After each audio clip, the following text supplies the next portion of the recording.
Yes. Awesome.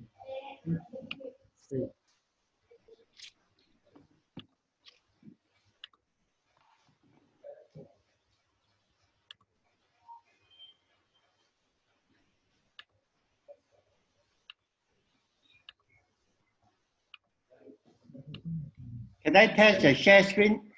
Can I test the share screen now to make sure it works?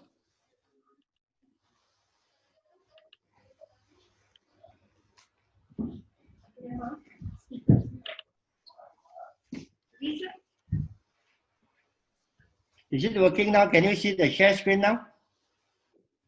Hello? Yeah, but I think they're doing the housekeeping and Can you see the this- share screen now? My slide. Can you see my slide? Hello? not yet. Not. I think it's opening. It's opening now. These slides Can you see it? तो कर रहे हैं ना? No, not yet, but it's about to appear. ये बात उधर के number से करें ना, ये हाउसकीपिंग वगैरह का सारा. How come by, it's not working?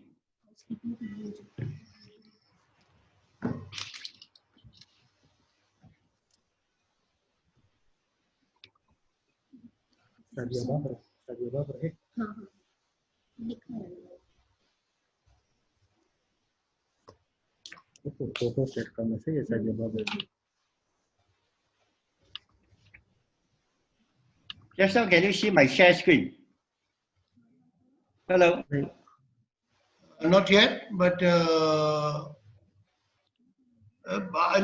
just give us a minute, and I hope we'll get there.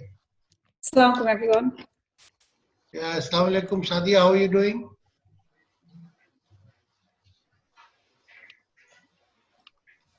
ये स्क्रीन नहीं आ रही प्रोफेसर किंग का.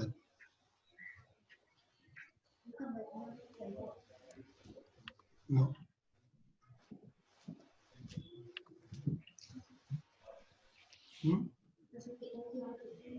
नहीं, इनकी स्लाइड्स नहीं आ रही. How are you all doing today? Very well, very well. How are you?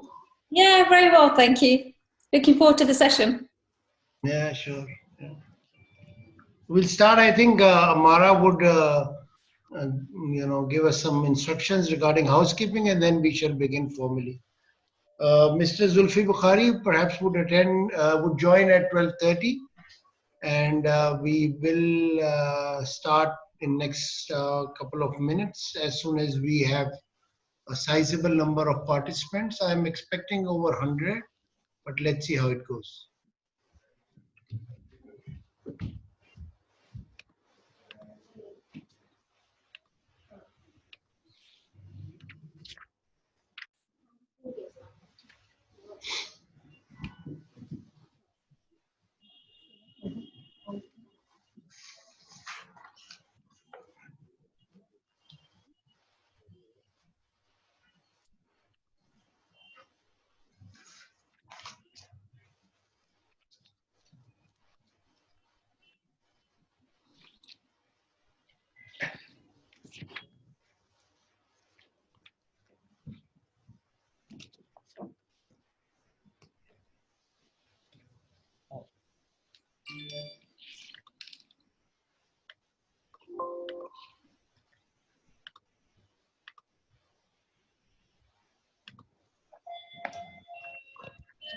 Kiran, nice to see you. How are you doing? Allah ka shukr hai. Thank you. Thank you very much for joining us. We shall be starting in couple of minutes. Just getting through the housekeeping matters, and perhaps in next 2 minutes we should be there. I can see. Okay. I can see. Take your time. Mr. Song, ni hao ma. Professor Song, ni hao ma.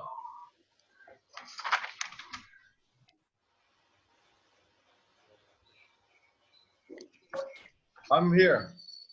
Ni hao, Professor. Ni hao, ma. Hi, everyone. Yeah, yeah. Hello.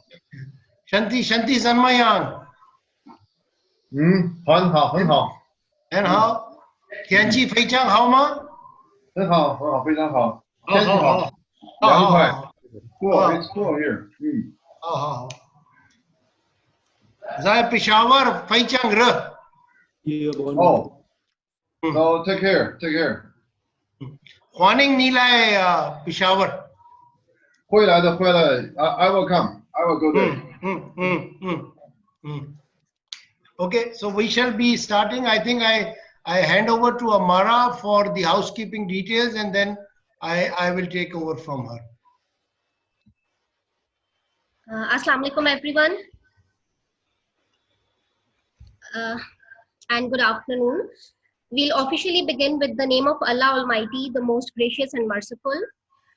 KPBYT welcomes you all to this webinar on opportunities in tourism sector in Khyber Pakhtunkhwa and future promotion strategies in a post-COVID scenario.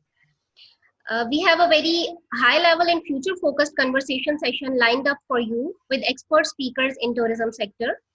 But before getting started, just a few things to share with you all.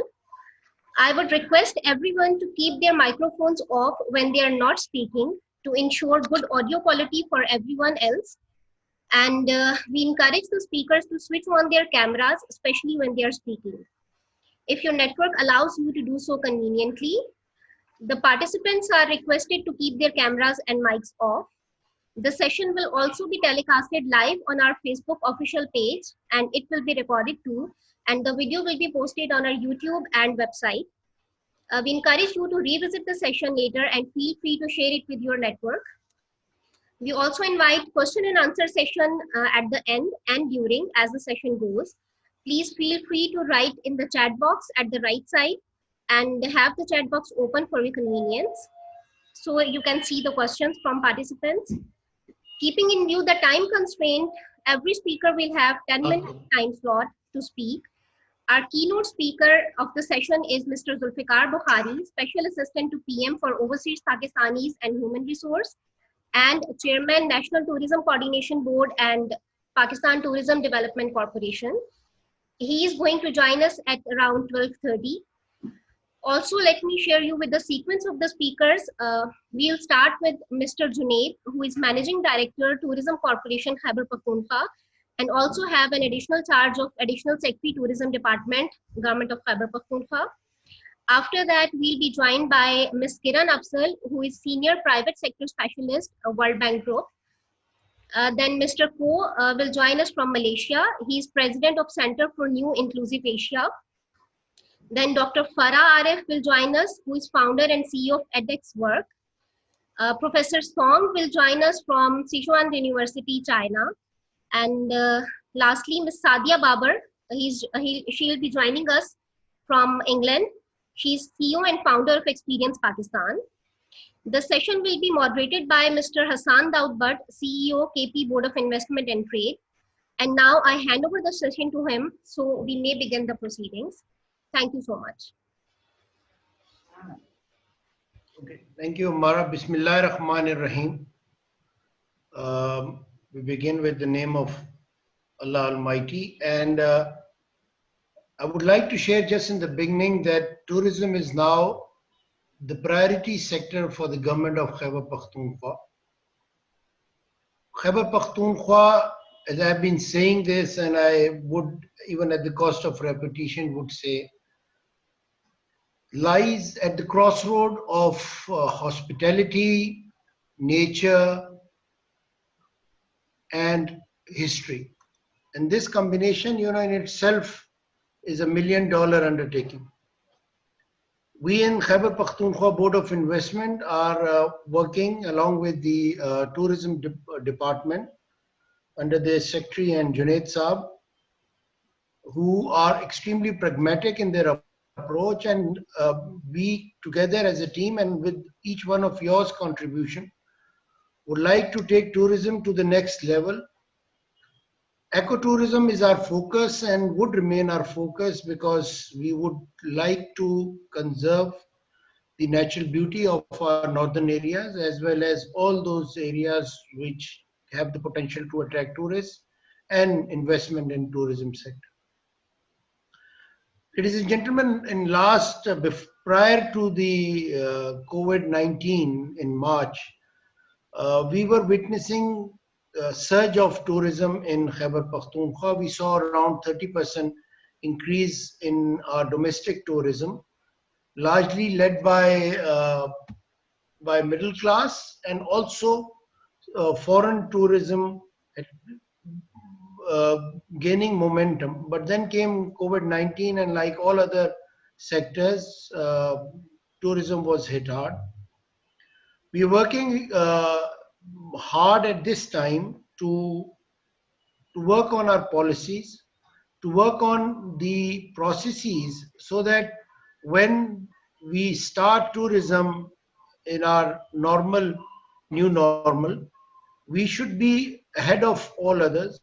I also believe, and this was discussed amongst the leadership here and with the stakeholders in the tourism department, is that Khyber Pakhtunkhwa has the potential to jumpstart tourism soon after COVID-19, because of the fact that first we attract our domestic tourists, and also some of the good work done by our tourism department, and also great contribution by the World Bank.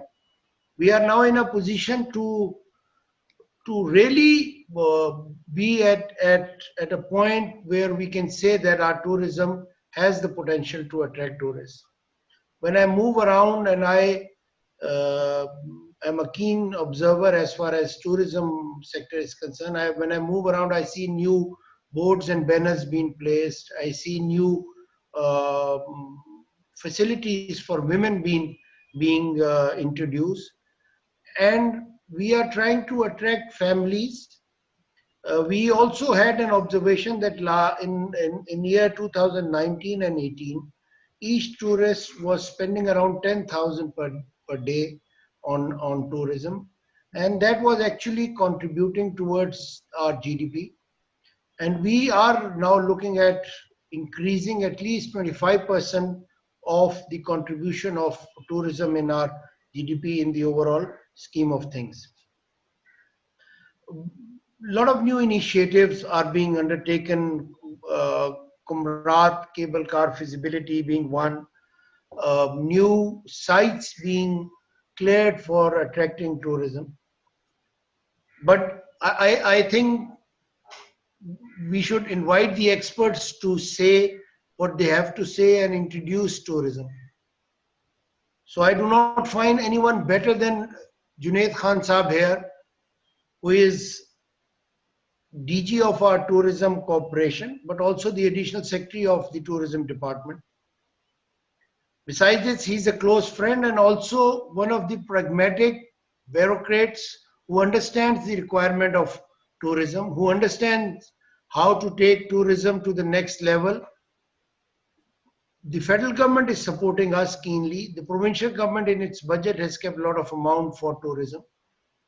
So I think this forum and some of the following forums that we will have, we should be able to attract tourists and also investment in tourism. We have done our exercise and our homework for sectoral requirement for tourism. We have worked on how to attract tourism from Malaysia, China, UK, EU, and also the United States. So we've done area-wise requirements. We understand the requirements of technology. So I would request Junaid Khan Saab to take on from here and please guide us and walk us through the efforts being undertaken and also the measures being introduced in terms of bringing novelty to tourism. Thank you, sir. Junaid Saab, it's yours. Bismillahirrahmanirrahim. Thank you very much, Hassan Dawood Saab. I am grateful for holding this very important webinar at this very crucial point of time while we are looking forward to opening the tourism sector with SOPs, inshallah, after Eid.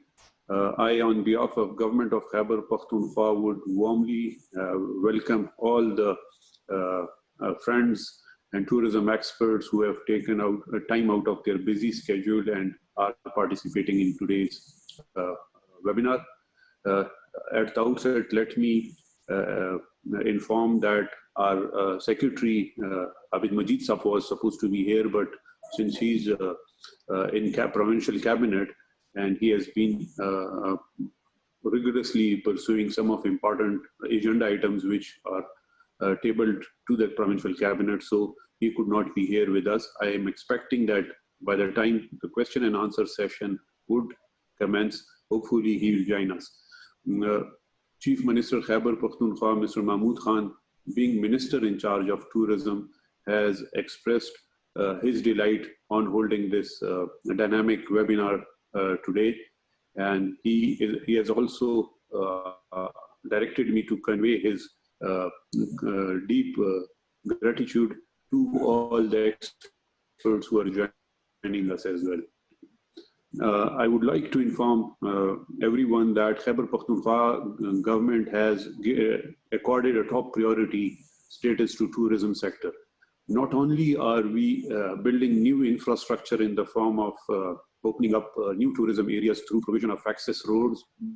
I believe there is 6 billion rupees being pumped in from the provincial ADP into developing new roads in Malakand region and Hazara region, as well as a 3 billion project is currently in PDWP P&D department, which is looking at establishing road network in southern tourist valleys of Sheikh Badin, which falls in Gail Khan.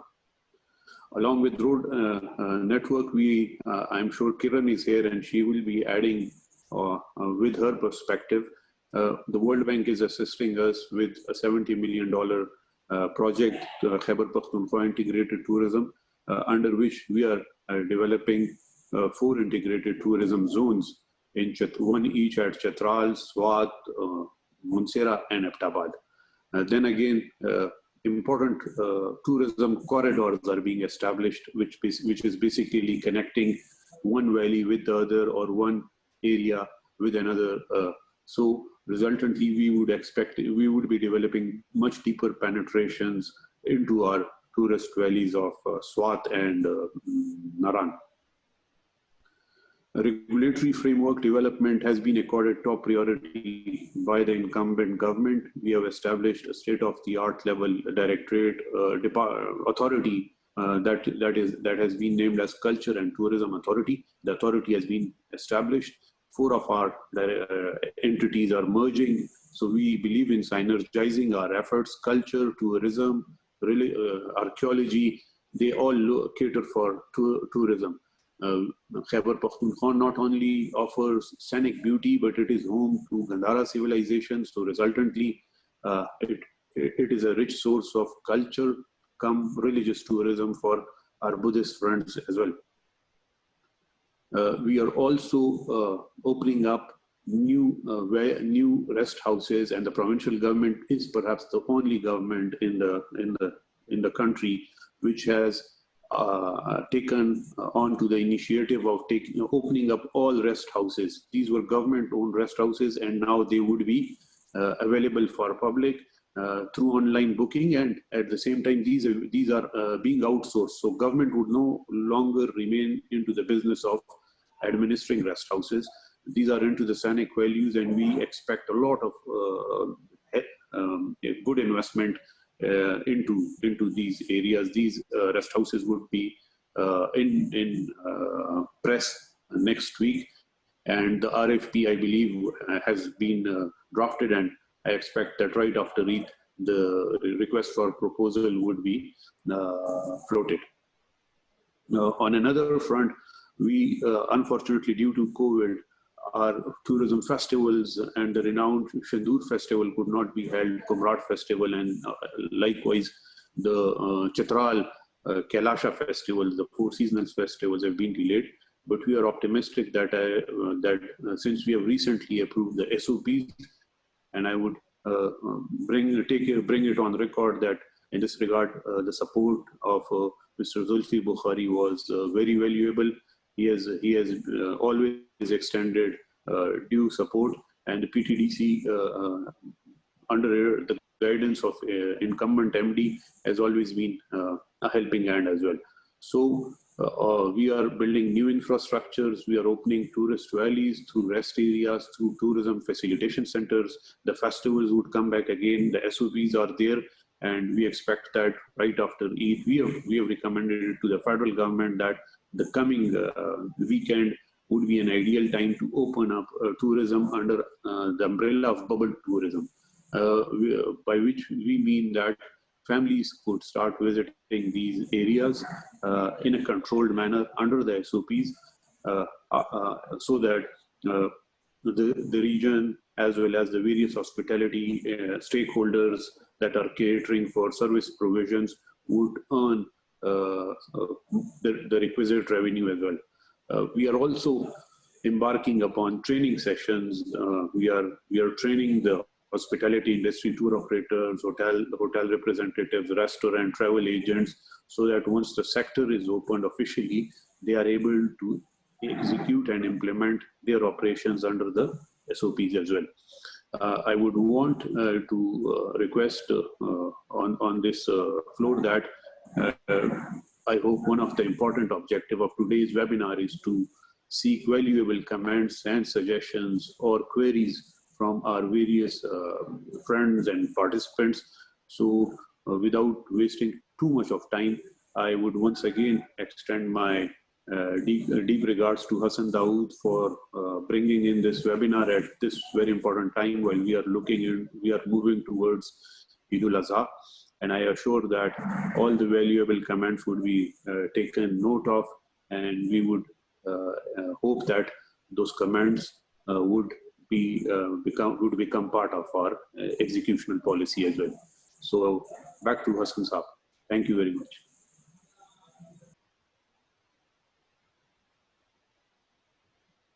Thank you, Junaid Khan Saab. I think you've given a good start to this webinar, highlighting the activities that are being undertaken, some of the initiatives being undertaken, and also, explicitly explaining why tourism is such a priority area for government of Khyber Pakhtunkhwa, where you're looking at starting tourism soon after, perhaps this weekend or maybe soon after Eid. How you've been working on Malakand and Hazara division for promotion and tourism, and also with the help of World Bank, how this sector is being lifted to the level it deserves. And also, I would also like to highlight that Junaid Khan Saab has been, active supporter himself for the sports and youth activities in our province. Prior to joining tourism, he was the DG for sports, and where he was able to actually start national games and work on some great work on youth. And I also believe that once we'll start our tourism and with the support of our experts here and some of the sessions that we'll have later, we can engage tourism. I'm also seeing a lot of excitement amongst young entrepreneurs to participate in this sector, but we need to provide them access to finance and some other, information in terms of the process required. And I believe, sir, if I could put my 2 cents on what you've said, would also like to recommend that maybe we can start a portal. We have the Ease of Doing Business portal introduced and running with KPBOIT. Perhaps we can link tourism's work with that. Some of the videos that you've just released on the tourism sector, especially on Sawat and on the Buddha Trail, I think anyone who is interested in Buddhism and also the history of Buddhism, perhaps this Buddha Trail is the place to be and explore. So thank you very much, sir. I would now request my friend and a great supporter of tourism in Khyber Pakhtunkhwa, under her new appointment. Ms. Kiran, to just highlight the activities that you're doing individually and also at the level of World Bank working with the tourism department. And please do guide us all what measures we should take individually in order to promote tourism and investment in tourism. So now please, Kiran, the floor is yours.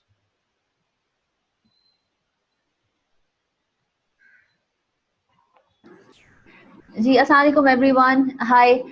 Thank you very much Hassan Saab and Amara for inviting me to this session. I hope everybody can hear me and see me clearly.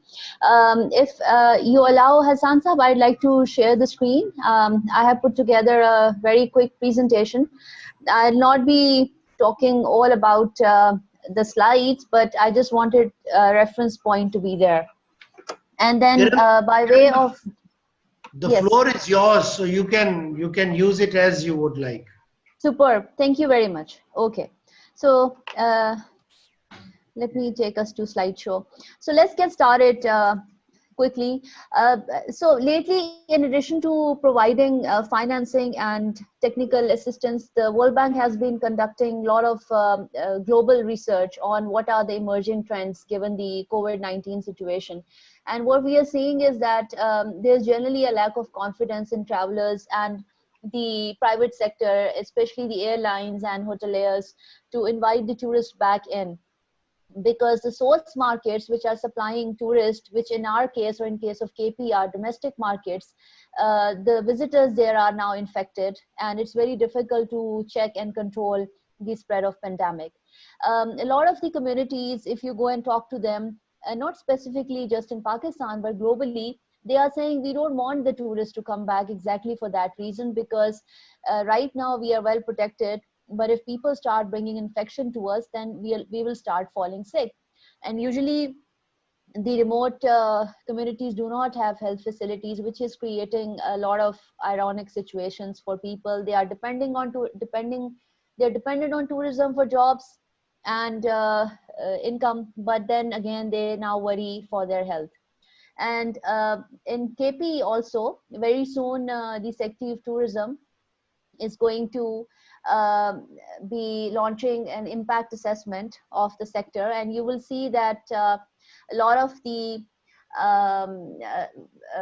private sector has been affected adversely, and the numbers are not looking very good in terms of job losses.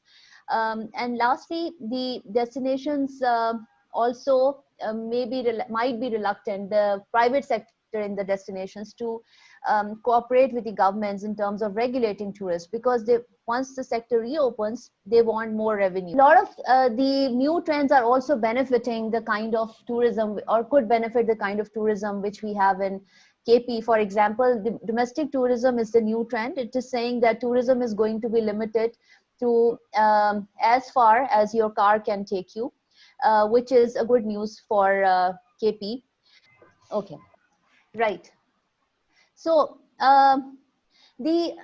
I think without wasting much time on the international trends, let's just quickly discuss some of the opportunities which the tourism sector in KP has. One thing is that in addition to the planning of tourism zones, which the World Bank is now collaborating with the government of KP on, there is an opportunity to think of tourism bubbles. And by the bubbles, I mean the ability of the authorities to confine the movement of tourists within certain zones. For example, it could be just 6 days visit to the Gandhara Trail, which is already being launched. And the opportunity there is to, and that enables the authorities to control the tourist within that certain bubble. It sort of also limits their movement. It also helps them to basically guide the tourists, plan a tourism product around it.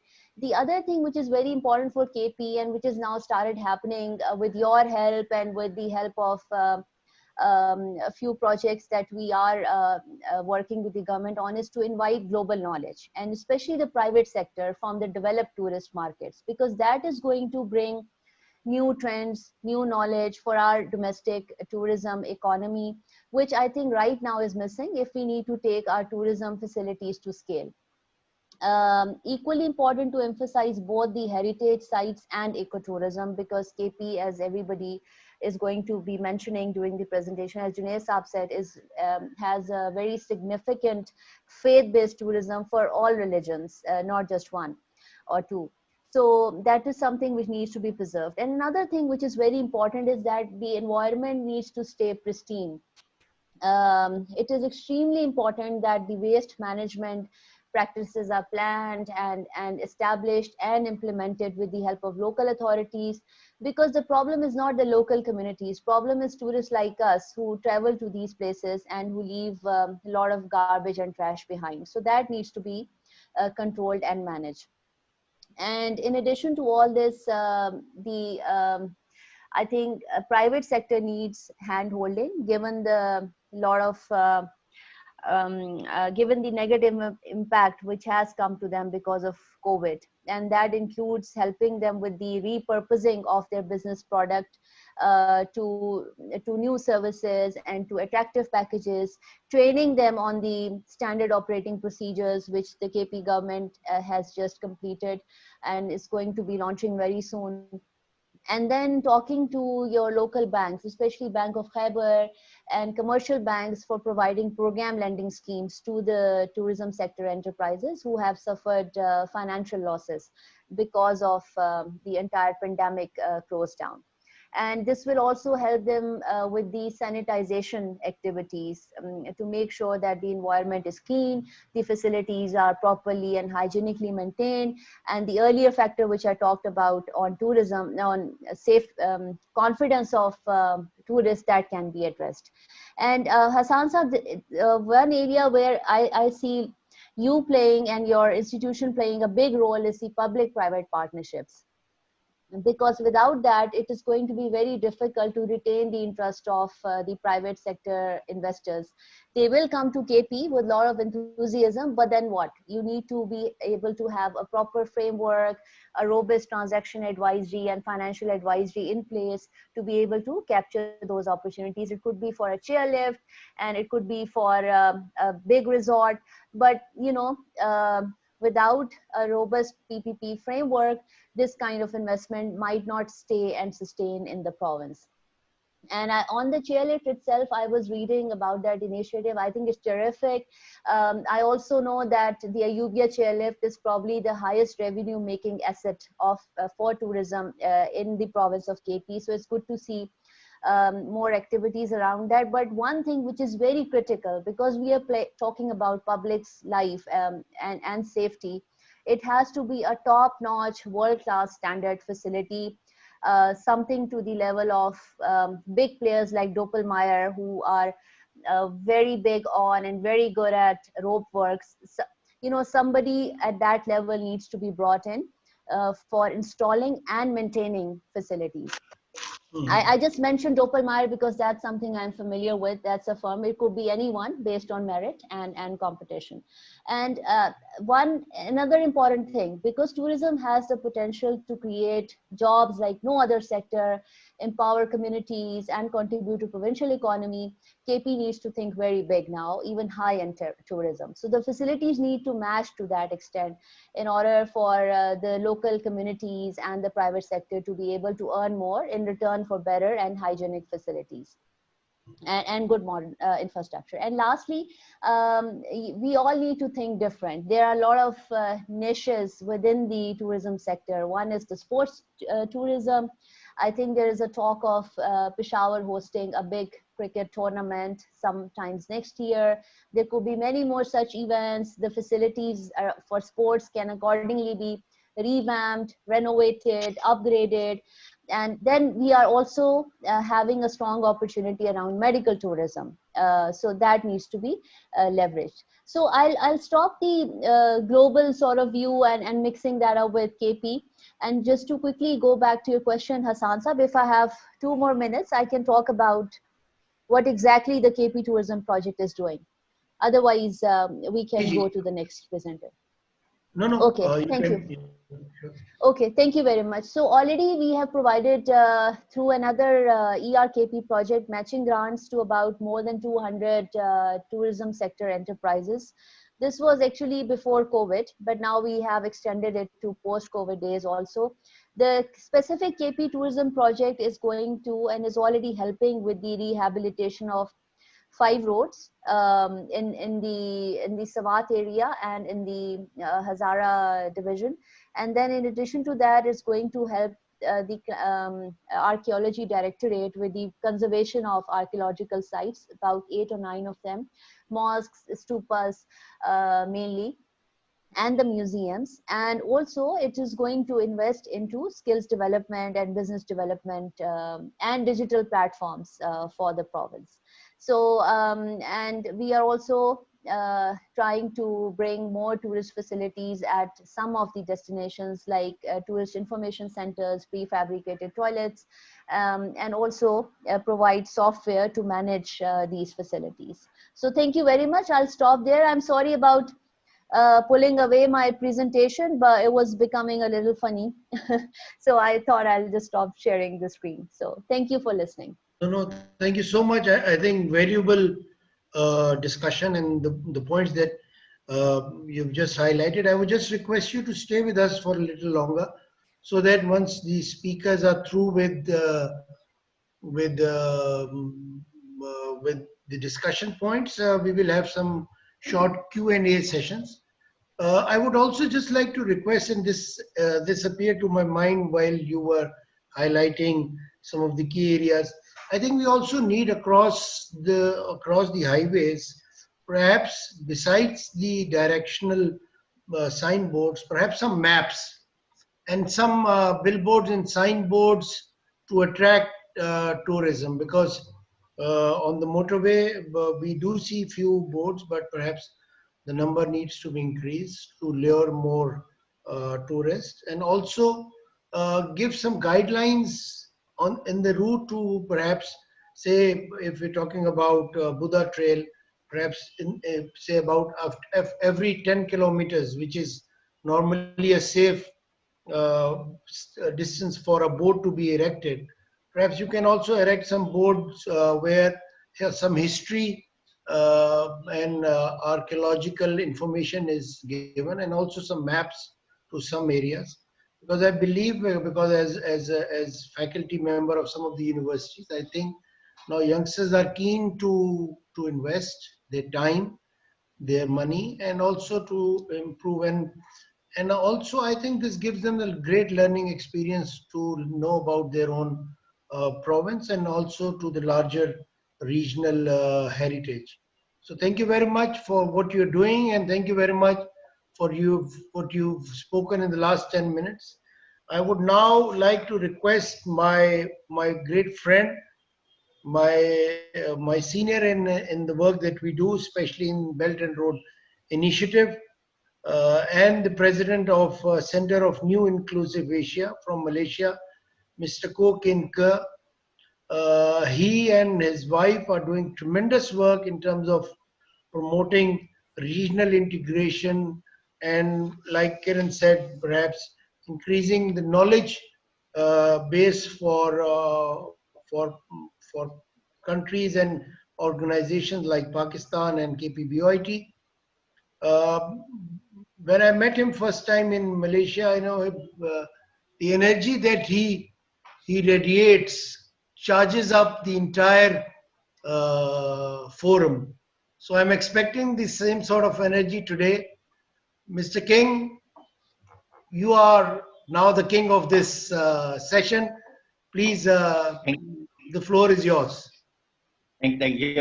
Let me see. Thank you, Mr. Hassan, for inviting me to this webinar. So I just want to share my this screen with you and see whether it works. I hope it does. Let's see, because my computer has no issues. We can have it. We have a great team lined up to look after any issues with the IT services. Is it working now? My PPT. Can you see now? Hello? Not yet. Not yet. Maybe you can, because it takes about 2 to 3 minutes to come. So maybe you can start, and then while we have that presentation, it will be seen. Can you see? Because I need the PPT to explain. I think The you've been figure. placed as co-host, so your PPT should appear immediately. I think. I hope so. Can you see now? Not yet, sir. Not yet. Shouldn't be. Let me see. ये screen नहीं आ रही मैंने करना है मैंने वो से करना है सर वो there's a green tab in the lower bottom part. Could you place it up for sharing it? Yeah, okay. How do I share screen? So I'm sharing it now. Yeah, so let's see it comes. Otherwise, we can still have that discuss. One participants can. Okay. Can you see? Just now it was working. Let's see. So is it working now? Not yet. We don't see it now.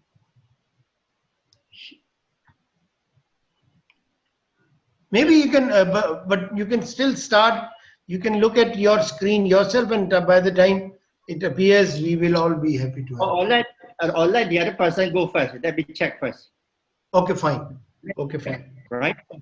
So, so Farah, are you ready? Because Mr. King might take a little, I think 2 to 3 minutes for doing that housekeeping work. Let the next speaker speak first. So I will test. Yeah. You know? Okay, fine, fine. So I'm requesting now Dr. Farah. Dr. Farah is again a friend of mine, and a great resource working day in, day out for improving the tourism sector. As a university professor, and also engaging with the youth in terms of their building their capacity. I acknowledge her work always. She is in the board of governors for NITB, and also she's an executive residence for LUMS. So I mean the list is long.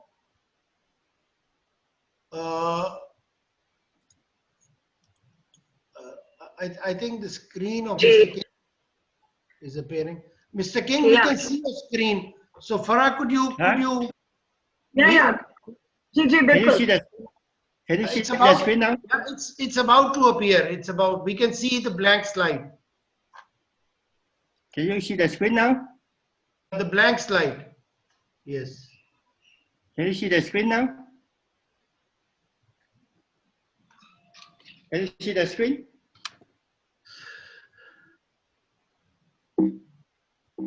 It's about to Hello? appear. Can you see the screen? Screen Ari?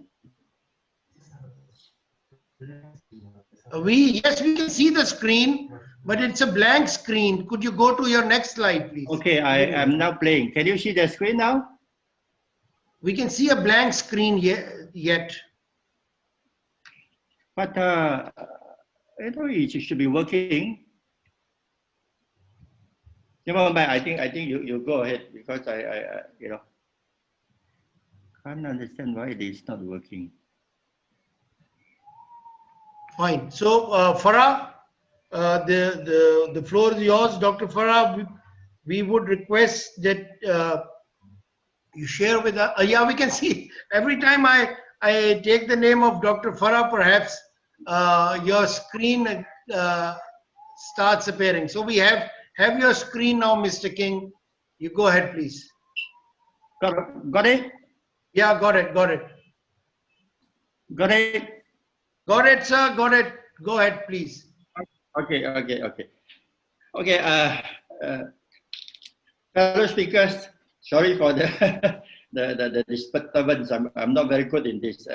Actually, I'm from Malaysia, so sincere greetings, warm greetings from Kuala Lumpur. It's very hot here, but our COVID-19 situation is not too bad. It's under control, and actually, we're one of the countries that has done pretty well in this respect. I'm not actually I'm not an expert in this tourism. My area of interest is Belt and Road Initiative. So as Mr. Hassan has said just now, my area of interest is Belt and Road. So I have come to a better understanding of Pakistan because of CPEC, the flagship project of BRI. And our think tank CNIA has hosted an international forum, NIAD, or we call it the New Inclusive Asia Dialogue last year, and we were honored to have Mr. Hassan as one of our speakers. Now, tourism is an important contributor to ASEAN's economy. And in Malaysia, it is the third biggest contributor to our GDP, or about 5.9% in 2019, after manufacturing and communities. Now, this is the figure that I like to share with you. How come I cannot see? Now, hello, can you see the figures? Yeah, perfect. We can see it. You can see, but I have problem. We can see it, and we are getting depressed by the high numbers that you have vis-a-vis Pakistan's number. Yeah, okay.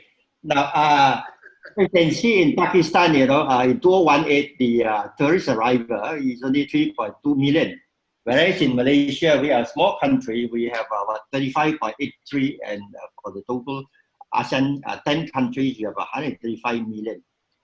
So this figure, 3.2 million, I got it from Google. I hope it's correct. There were some other figures. But out of 3.2 million from the data I got from Google, is only we have only about 7,000 of these 17,823 visitors with tourist visa in 2018. Whereas in Malaysia, we received 74,000 Pakistani tourists in 2018. And the total revenue, you can see, is a big difference. So, and again, now I intentionally put the population as a comparison. The population of Pakistan is almost 1/3 of the entire population of ASEAN.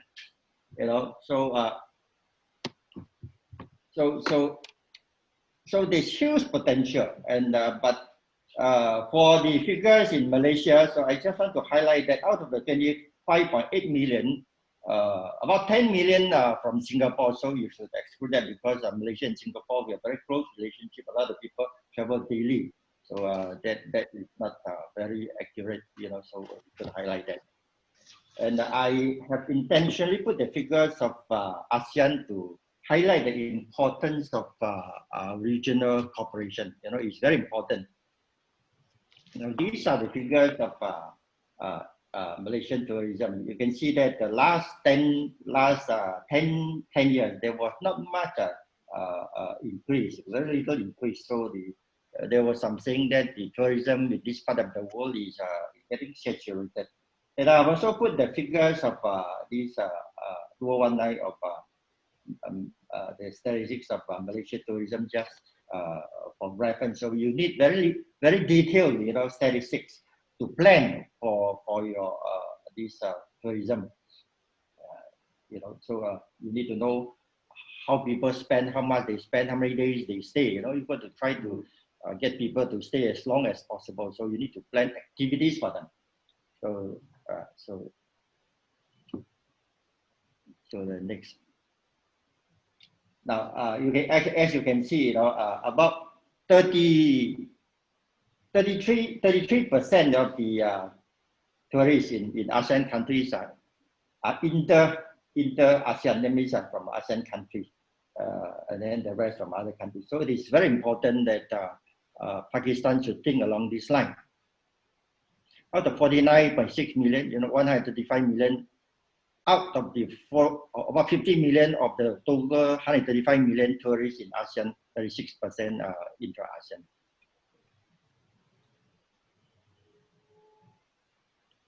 Now, Pakistan has all the potential to become the next tourist destination of the world. You know, it is so beautiful. I was so enthralled. You know, I didn't know about Pakistan. You know, but I was quite close to the Pakistan High Com. So one day he invited me to Pakistan this photo exhibition. I was so captivated by the beauty of Pakistan. So and there's a lot of report. You know, international report talking good things about Pakistan. You know, saying that Pakistan is the 20 best holiday destination for 2020, and Lonely Planet has called Pakistan tourism some next big thing, and it was ranked as Pakistan as one of the coolest places to go into one night. And of course, it was often quoted that the British Backpacker Society declared Pakistan as the world's third best potential adventure for 2010. So the Gallup Pakistan report indicated that tourism could be a potential game changer for Pakistan, which I totally believe. So Pakistan has all the ingredients to be the top tourist destination. The question is, how do we overcome the difficulties, the challenges, and and prepare and get ready to receive the tourists. So these are the my views on the challenges facing Pakistan ahead. First is to overcome the security concern. I think this is top on the list. You know, outside or in this part of the world, in ASEAN, you know, generally we perceive Pakistan as not a very safe place to travel. I think since the 2001, the attack of the world, these are in New York, you know, this Islamophobia, you know, has been played out. And generally, you know, people will always link, you know, Pakistan with Taliban, with terrorism. So it is top on the list. You must overcome this misperception, you know, without which nobody will want to travel to Pakistan. That is very important. You can have all the good plans, you know, beautiful sites and everything, but this is utmost important. So you really have to launch an international campaign to clear this misconception. And of course, you know, to promote tourism, you have to have good international allies. And I can see now, you know, I think you're still short of that. And of late, there was a report saying that these Pakistan Airlines, the pilots are all with fake certificates. So these are all very negative things that you really have to change. Now, even if you even take a look at the China's Ministry of Foreign Affairs website, the description on the safety issues in Pakistan is not very good. So you know, and I understand that there's also a restriction for Chinese travelers. You know, you can only go as a group, not as an individual. You know, maybe you can reduce from 7 to 5. China every year sends out 150 million tourists to the world, which is bigger than the total population of Central Asia. So I think you really have to work hard. But there are also, I spoke to my friend in Pakistan, and I was told that the roads are narrow, you know, and it's very accident prone. So these are the important issues you really have to tackle, because once any accident happens and blow up in international media, and all your effort will be gone. So it's very important. And the other thing is when you promote your tourism, I think you've got to be you've got to set your target. Well, it's good to have backpackers, but then, you know, these backpackers are not big spenders. So you want, you know, family travelers, visitors, you know, you want people who can spend and will stay long with money. And you have also, you know, you are also blessed with a lot of these religious relics, heritage buildings. So these are some of the ideas, you know, some of the things that you can work on with maybe with these NGOs, religious NGOs, and try to promote these religious tour. And as I said just now, working with coordinating or cooperating with your neighbor is very, very important. It's because now you lack in international airlink, so maybe brilliant, sir.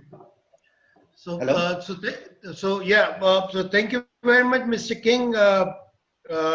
I think with your knowledge of Pakistan and the increase in your research for Pakistan through the Belt and Road Initiative and otherwise, I think you can easily become the ambassador for Khyber Pakhtunkhwa, and asking all your colleagues, friends, everyone who is interested in traveling and willing to spend money and invest should look at us as the preferred, not just a tourist destination, but a place where you can come and invest and are in your investment.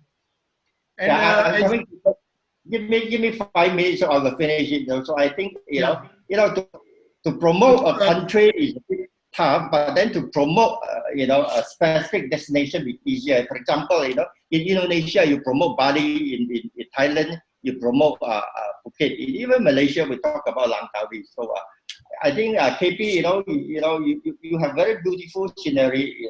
Well, people know this sort as the Switzerland of Asia. So maybe you can promote this to your neighboring countries. You don't have to travel to Europe to experience the beauty of Switzerland. So I think strategy-wise, it is important. So you can see the beauty of these KP. But this is not well publicized.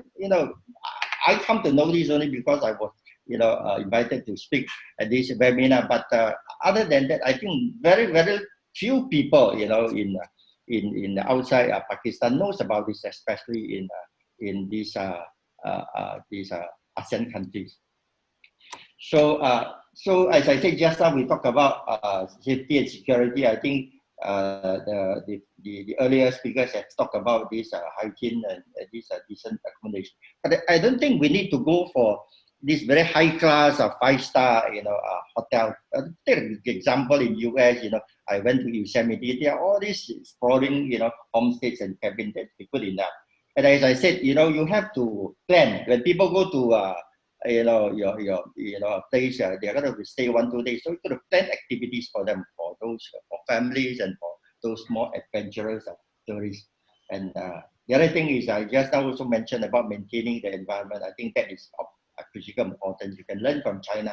They don't allow public transport to go into the parks and all this. They always provide these electric buses, buggies, and also cable car. So I think these are some of the experiences that we can learn. So, Mr. King, I would just stop you here for a minute, and we would request you again to continue, because our special assistant to Prime Minister for Overseas Pakistanis, and also a great champion for tourism, and a great champion for tourism in Khyber Pakhtunkhwa, Mr. Zulfikar Bukhari is here. I would request you to just for a minute. So I would now request Bukhari Saab sir. I would just in a minute would like to highlight that the purpose of having this webinar is to introduce Khyber Pakhtunkhwa to the world. You've been supporting us immensely. We also have our Secretary Tourism and our Additional Secretary, and they've spoken earlier on, and also Kiran from the World Bank. They've spoken in detail about some of the efforts being undertaken. But as the visionary as you are, and the way that you're supporting tourism, and the way that we are preparing, this webinar is arranged by the Tourism Department and also Khyber Pakhtunkhwa Board of Investment, not just to attract tourists, but also to attract investment in tourism. There are a lot of queries coming in, there are a lot of questions and interest being shown. Our speakers here are of diverse experience. We have Kiran from the World Bank. We have Mr. Ko King from Malaysia. We have Dr. Farah, who works on tourism and faculty member of LUMS. We have Professor Song Zi. He's a professor in Chengdu University. And as you know, Chengdu is the tourist destination in China. They attract a lot of tourism. We also have Ms. Sadia Babar, who is the CEO of Experience Pakistan in London. And besides that, you have Secretary Tourism, Mr. Abid, and myself, trying to be, to accelerate the process so that we can be part of your great vision for where we are. Pakistan, I think 2019, it was the safest year in the last decade or so in Pakistan ever. So I think that was a huge achievement in terms of security concerns. Pakistan was picked up massively by international readership, let it be Condé Nast, let it be voted #1 Backpackers Association, and a couple of Bloomberg articles, a couple of Reuters. So all of a sudden it had this sort of exotic look to it. We had some fantastic international bloggers coming to Pakistan who really showcased Pakistan's diversity. Moving forward from that was that we needed to see how do we now take advantage of this. So what we decided is that first and foremost, Pakistan for several years or till now doesn't really have a brand, as in Mr. Cole King will know. I was in Malaysia recently, and Truly Asia Malaysia is a fantastic brand, and it starts with that, and everything kind of comes out of that. And our neighbor India has Incredible India, and from Incredible India they've taken it to commerce and industry and Made in India. So they've got Incredible India, Made in India, and they've out-branched all these different kind of different things with it. Pakistan, unfortunately, was showcasing very individually in silos, provinces. GB was doing its own thing, one did its own kind of look, KPK was doing its own thing, Punjab was doing its own thing, Sindh its own. So for the first time, what we did was the Prime Minister himself, because of his keenness in tourism, and I've been fortunate that I've traveled most of Pakistan with him. Even before power, I used to come over for a week and we just used to tour areas that were completely untapped and people couldn't get to. We would trek for 6 days. So, we've seen really the untapped beauty in Pakistan. So what we decided to do was the Prime Minister first was the head of the task force for tourism himself. As his duties and requirements increased, being the Premier, it was obviously impossible for him to hold on to it. So what we did was we created a National Tourism Coordination Board in Pakistan, just to inform our foreign delegates, is that in Pakistan, tourism is a devolved subject similar to what you have in South Africa, for example. So what we did is that we formed a coordination board.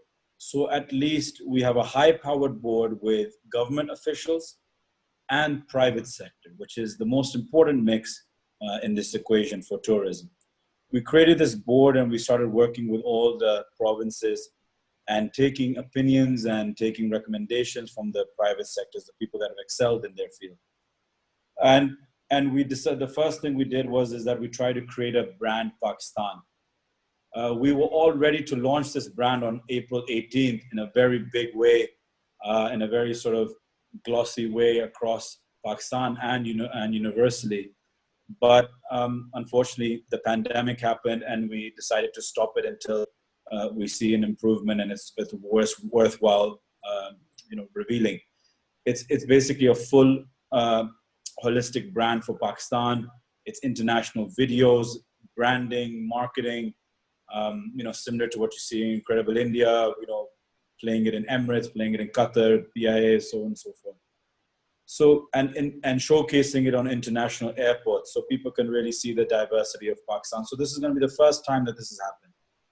Alongside that, we created an international, international standard website portal, if you may, where you can do bookings, where you have accreditation, and obviously it will have to improve as it goes along and increase its sort of spectrum as it goes along, but it'll have accreditation in it. It's like an Airbnb booking service as well. It will show you traffic density, weather, new places that have opened up, and all the various places you can visit across Pakistan in the various provinces. And so it'll be a one window operation linked directly with the brand. And the brand is very important because when we showcase Pakistan abroad in international in your seminars and all these conventions, we end up having different stalls. I mean, I was shocked to see that we have GB and we have KPK and we have Punjab, and that's okay when you're at that level of tourism, when you've expanded so massively that you are able to then take each and every province individually and it has its own economy.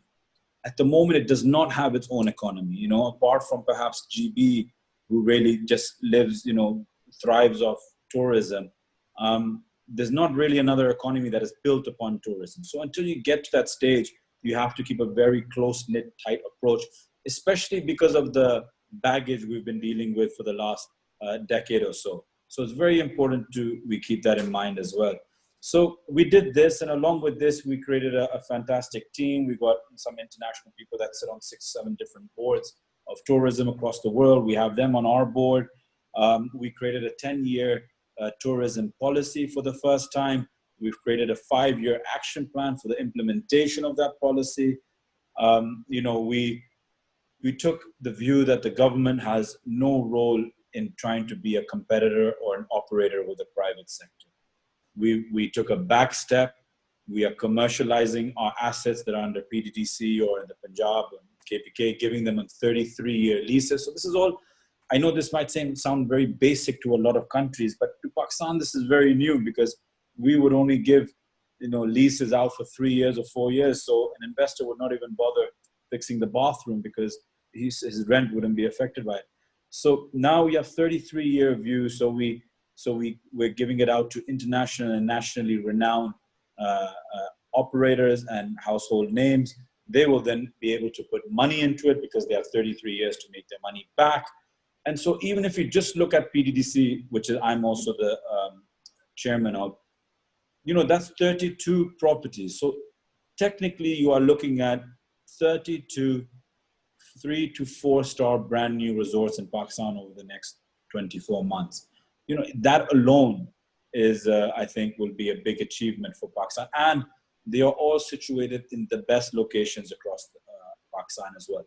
Along with that, we have 3, 4, 5-star hotel propositions that are coming up.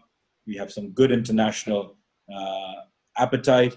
We have the World Tourism Forum, inshallah, being hosted in Pakistan in 2021 if everything stays stable. For Mr. Kongking, I visited the D8 last year in Malaysia and I had a fantastic time. And it really was an eye-opener on how tourism should work. But the important thing with the D8 is that it had, the 8 Muslim countries. And, again, when I said at the beginning, we have to be realistic where Pakistan is and where we want to go. Do we want to become an overnight Dubai? Is that really what Pakistan really wants? Can we afford to become an overnight Dubai with our fabric, with our social society and things? So we have to keep all these in mind. Do we open up? Do we look at Bhutan as a option? So the D8 was a great eye opener because, Pakistan has various religions, as you've seen what the Prime Minister has done with Kartarpur. We're building a Buddha trail from Swat all the way down to Punjab, down to AJK. So that will be a complete Buddha trail with some nice resorts and obviously beautiful relics on the way. We're upgrading all our Indian temples. We've got, we're trying to restore our Buddhas. And obviously we have, our Sufi tourism as well. So the D8, Mr. King, what we did is that at the end, when we had a discussion, I requested the entire panel, the 8 Muslim countries, and especially the Malaysian Fund Tourism Minister, who's a very dear friend, that look, you all look at Pakistan in your own ways. And, Muslim tourism is growing. Or say Muslim-friendly tourism is becoming, I think, a need for the hour with things going on in the West and so on and so forth. And China even cutting down its tourism to the United States. So I think there's a big potential that Pakistan has with its various landscapes. So I requested the next D8, which is in 2022, I believe, now, to be hosted in Pakistan with the 8 tourism ministers. We get to host you, show you around Pakistan, where then you can. So, and alhamdulillah, they accepted it. And so, you know, Pakistan now in the next 2 years are hosting 2 major world events. One is the World Tourism Forum, which brings around $10 billion to the table in terms of investment. You know, you've got all your Turkish big shots, you've got all the international firms, you've got around, you know, 600 million of just dollars of just worth of media rights being in it. So, and then you've got the D8 to come right after. What we have to do and what we should learn from and what we require help in, I would say, especially the provinces, is being ready for these things. And by ready, what I mean is, and you know, BOI has the biggest role in this, is that tourism is great, but tourism depends on facilities. You know, wherever you go, you might get your mountaineers, you might get your backpackers, but as Mr. King said, you know, they don't have a disposable income. You know, our international bloggers that came into Pakistan, they took great videos, they made them viral, they were fantastic. But if you look at how many dollars they spent, it'll probably be in the negative rather than in the positive. So we have to start now creating good feasibilities. And this is where I've been requesting the provinces to make tourism authorities. So you can streamline all the red tapeism that goes on in Pakistan. And that will end up creating an authority. It will become a one-window operation. We say that this authority in this particular area has 5 5-star hotels, 3 3-star hotels, 2 2-star hotels, whatever, petrol station, hospital, blah, blah, blah, its own policing system inside.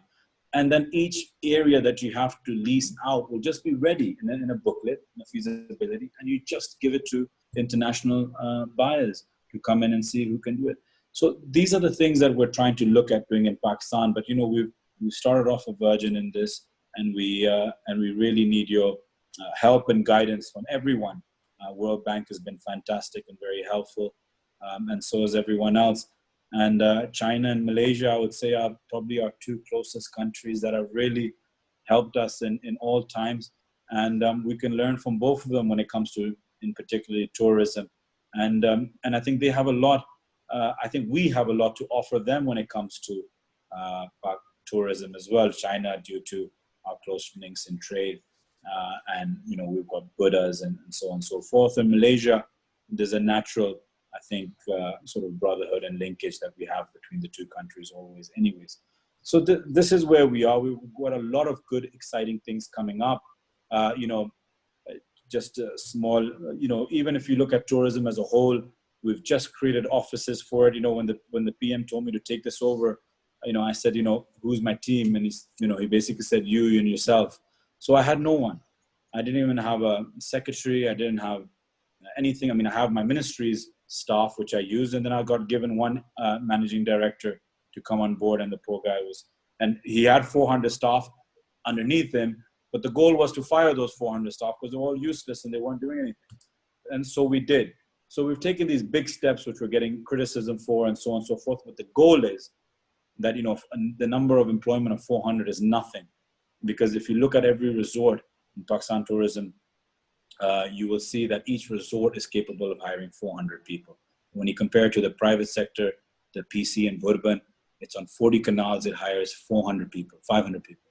And you look at my resort in Naran, it's you know, maybe 120 canals. You know? So you split that into 2 resorts and you've got 1,000 people employed there.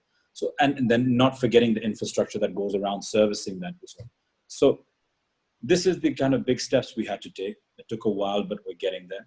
We have some big things coming up the minute this pandemic is over. We're finally setting up state-of-the-art sort of offices so that youngsters are interested in tourism.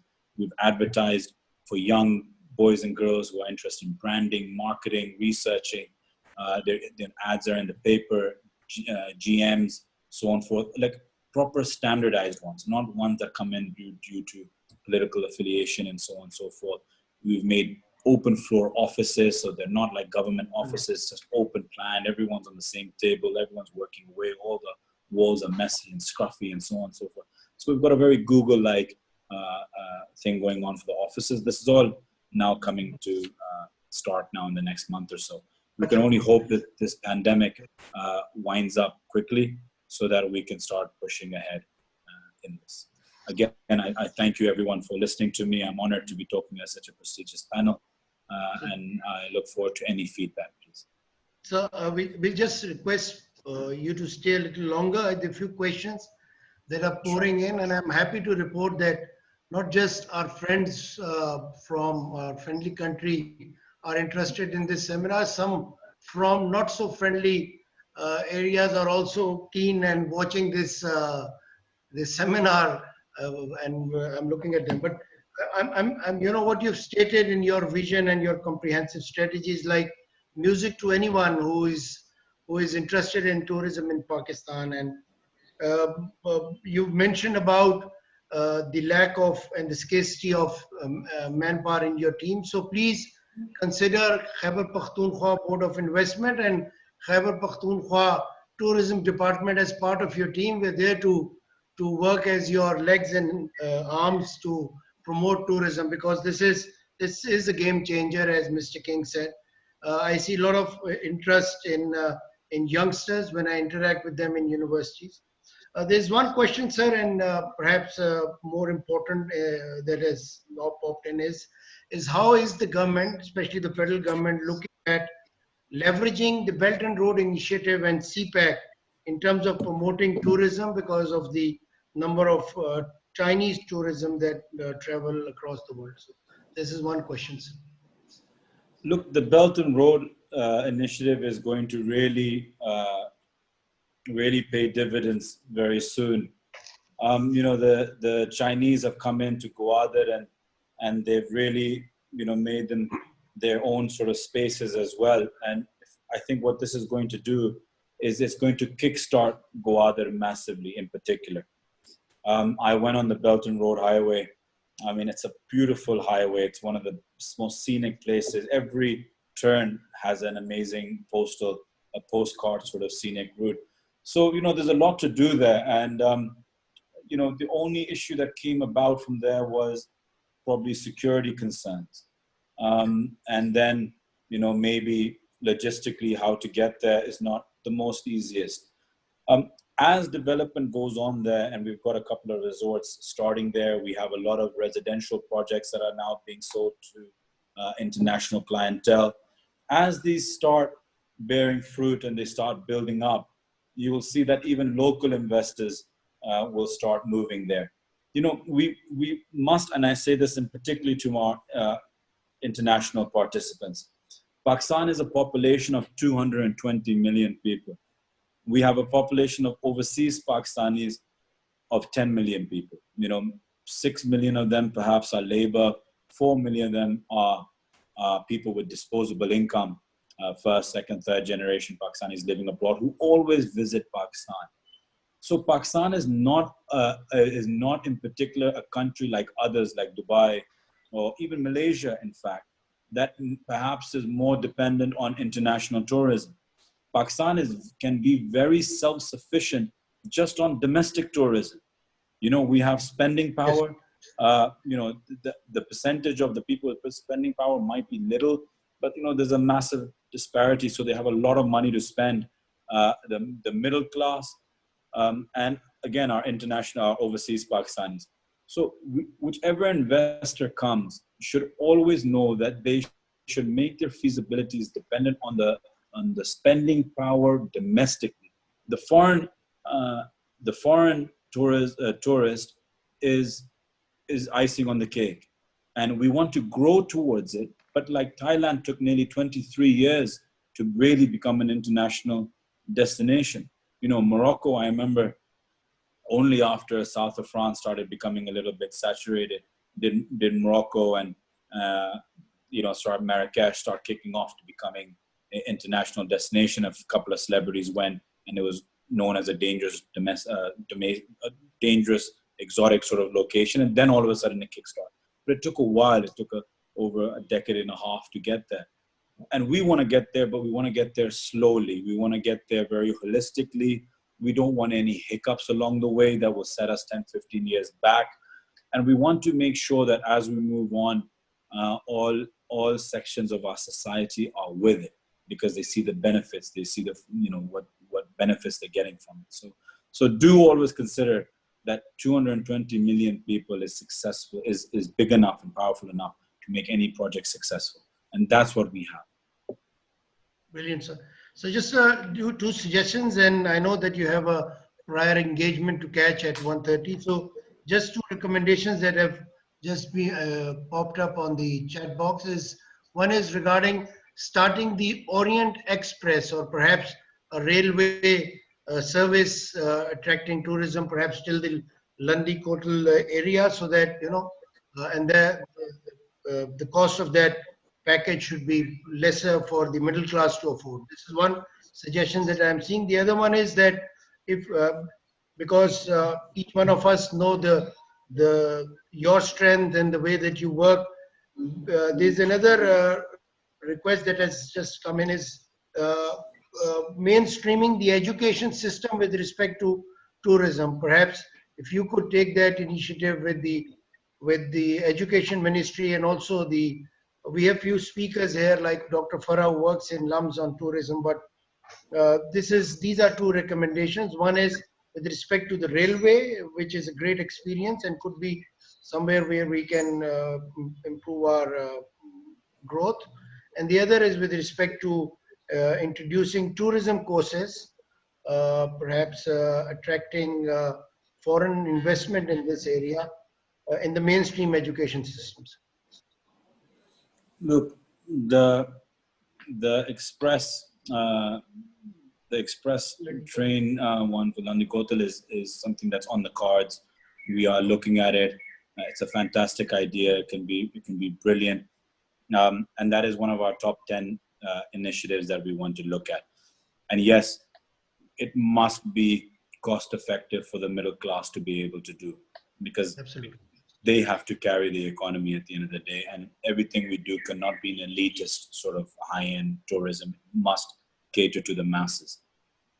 As far as tourism the educational side of tourism being taught in universities, colleges, skilling, it's extremely important. And this is why I keep stressing to grow slowly. I've seen countries get destroyed because they try to move too fast when it comes to tourism.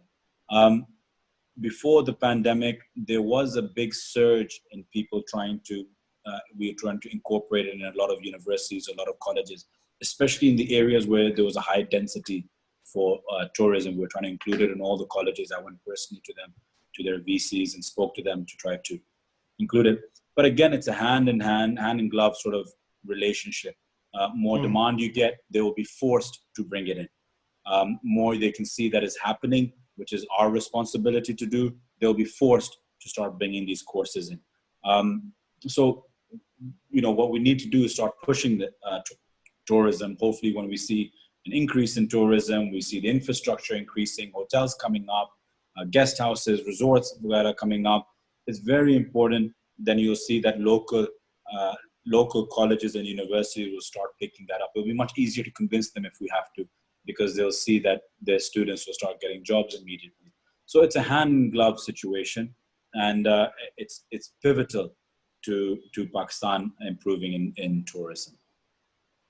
And just a small comment that has come up, and stating that while we are teaching window air conditioning system still in our vocational system, perhaps introducing tourism would be the next step. Sorry, window? The gentleman was being sarcastic, and he said that we are still teaching old age technologies in our vocational training system. So perhaps introducing tourism would be a good step. Well, look, I think, we should always understand where we are.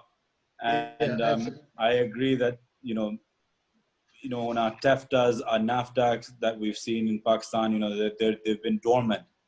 They're supply driven, not demand driven.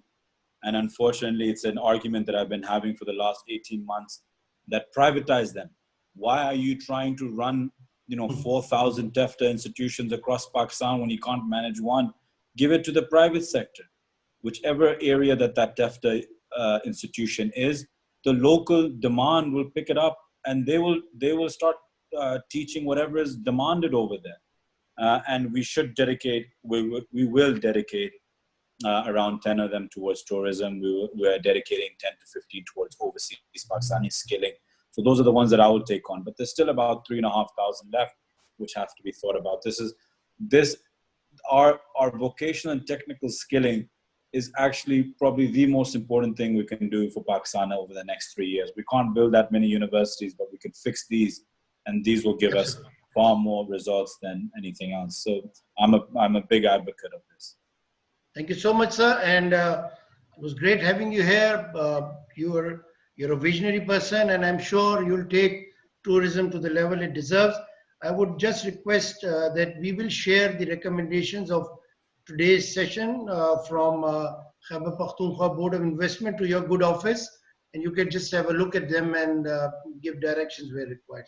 So I just want to thank all the panelists once again. I'll be traveling to London tomorrow for about 3 to 4 days. If anyone's in London, I would love to meet and maybe go over a few things out of the panelists. I love their advice. So if anyone's around there, be glad to meet up. I think Sadia Babar is there, so she'll catch up with you, sir. So thank you so much, sir. And we move to the next. Thank you, sir. Great to have you, sir. Thank you. Next is Dr. Farah, and I've already introduced her. She is a champion of tourism. She has been advocating tourism and entrepreneurship in tourism in LUMS. Dr. Farah is a go-getter, I know, and with people like her and some of the other panelists, I'm sure we'll have tourism, especially tourism in Khyber Pakhtunkhwa. It's well-deserved share in the economy. So please, Farah, it's yours, please. Hey, Assalamu alaikum. Thank you for inviting me over. So let me share my slide deck with you. I hope I will be able to. Yeah. Yeah. Here we go. Yeah, brilliant. Yeah. So because I'm associated to education sector, so I'm going to be a little bit critical as well about our approach, the way we are trying to do. But I'm happy that Mr. King as well as Bukhari Saab also talked about first you consolidate your local position and then you move out to the foreigners. And interestingly, I brought the whole presentation around it because I believe that instead of focusing on foreign market and not consolidating your local market actually is a recipe for disaster. And coming from an entrepreneurial background, it's very important to prepare the MVP. And as we understand MVP, it's called minimum viable product. So when you develop your local tourism, that is actually the place where you can do the mistakes, you can learn from your mistakes, develop the infrastructure, and then of course prepare the ground for the foreign market. So my presentation today, of course, is talking about future of tourism in KP, and the approach that I'm going to talk about is from local to foreign and not foreign to local. Now, the focus, and these are like my suggestions with some plans. So there's one thing which is called integrated tourism. So what do we mean by integrated tourism? That actually you find out the localities across your country, the way we have beautiful localities in KP. And then you focus on the local resources, the local activities, the local products, productions, and the local services. In other words, what we are trying to tell is that you try to, focus on the brand story, which is revolving around your locals. And that is rather a strength which one can develop. Now, I just pick up, one local community here, which is there in Sawad Valley. And when you look at this local community, you go and you search for this local community, you don't get a brand story at all around it. Now, once you don't have the brand story, you can't sell any tourism to your locals and let alone the foreigners. So now the focus is on that, okay, right, we have some issues. So let me highlight the issues, and simultaneously I will highlight that how can we then develop the brand story, and in the end, how can we then, tell the story to the foreigners. But first we have to consolidate the story at the local level. Now, one thing which is very close to everybody, and that is sustainable tourism development. Now, we understand that when you talk about the local area development, it will cost us billions of dollars. Everybody knows we don't have that kind of money available. Now, what we can do perhaps, and here is the mitigation strategy for that. So don't try to develop, expensive resorts. You cannot afford it, forget it. Whatever you have, you can maintain it. But why don't you develop low cost resorts, or perhaps low cost facilities which are actually run by the locals? And Mr. King actually highlighted this aspect as well. Don't go for flashy stuff, because this is not sustainable. You cannot expand it. So that's why there is a lot of focus on cultural tourism. We were talking about India over here. India is so rich in cultural tourism. When you go to the Indian areas, you don't find a lot of the main cities have good established hotel chains. But when you go to the areas of tourism, non-big cities, you find out the empowerment at the local level. And so you have to set the expectations. Don't set the expectations that when you go to these areas, you will have the 5-star hotel experience. This is wrong. Rather, you set the expectation that this is a very humble, close to nature experience. So capitalize upon natural beauty rather than giving them 5-star hotel. It's very funny to find out that when tourists go to any place, they are not there to enjoy the 5-star hotel experience. They are there to enjoy the natural beauty of that area.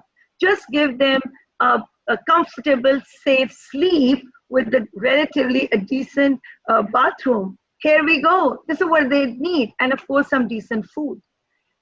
So the tourists really get disturbed, although they are the major source of this waste as well, the trash that we see. But they also get disturbed. So for example, when you go out and if you find out trash around you, you can't enjoy the local beauty. You won't go to that area. So there needs to be a system where we can manage, this whole waste disposable system. So that's a mitigation strategy which I'm proposing here. Now we talk about the safe zones. We have to actually talk about the safe zones. Now, why do we need it? To save the local habitat, to safeguard the tourists, and of course to safeguard the forest. Again, you see, I have to develop my brand story around local. So I need to first protect my local habitat, then I can, tell a story. Now, these are the things which we hardly talk about. What about, local habitat? What about the camping zones? Are they really safe? What are we doing about it? And what about the protection of your forest? For example, when you talk about the development, you simply, you destroy your forest there. And that should not be the strategy, the infrastructural development versus the natural beauty. So you have to safeguard the natural beauty. Now, very quickly, of course, there are a few things that you need to focus at when it comes to infrastructural development. Transport has been a huge issue. I still don't know, please, guide me. Have we introduced or have we motivated car hailing services to these areas? Now, these car hailing services will also empower locals, for job employment. Perhaps we are not talking about it. By the way, I'm from KPK, though I'm in Lahore right now. When I come to the city of Peshawar, I don't use my family's cars. I actually use Careem. I find it secure. I find it easy to use. So yes, so we need to develop that kind of infrastructure. And for that, government doesn't need to spend a lot of money. Actually, government just need to encourage a few people around us.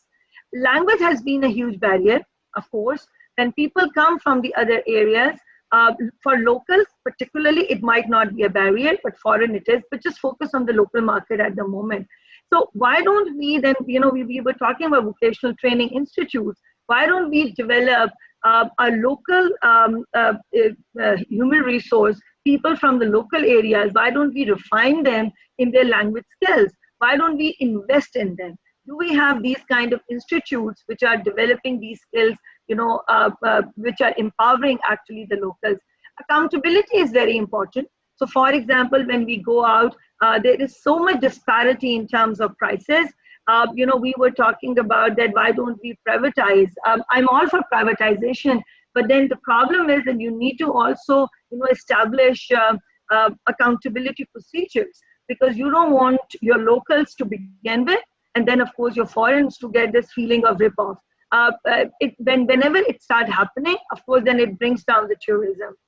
And then there are so many neglected spaces which government can identify.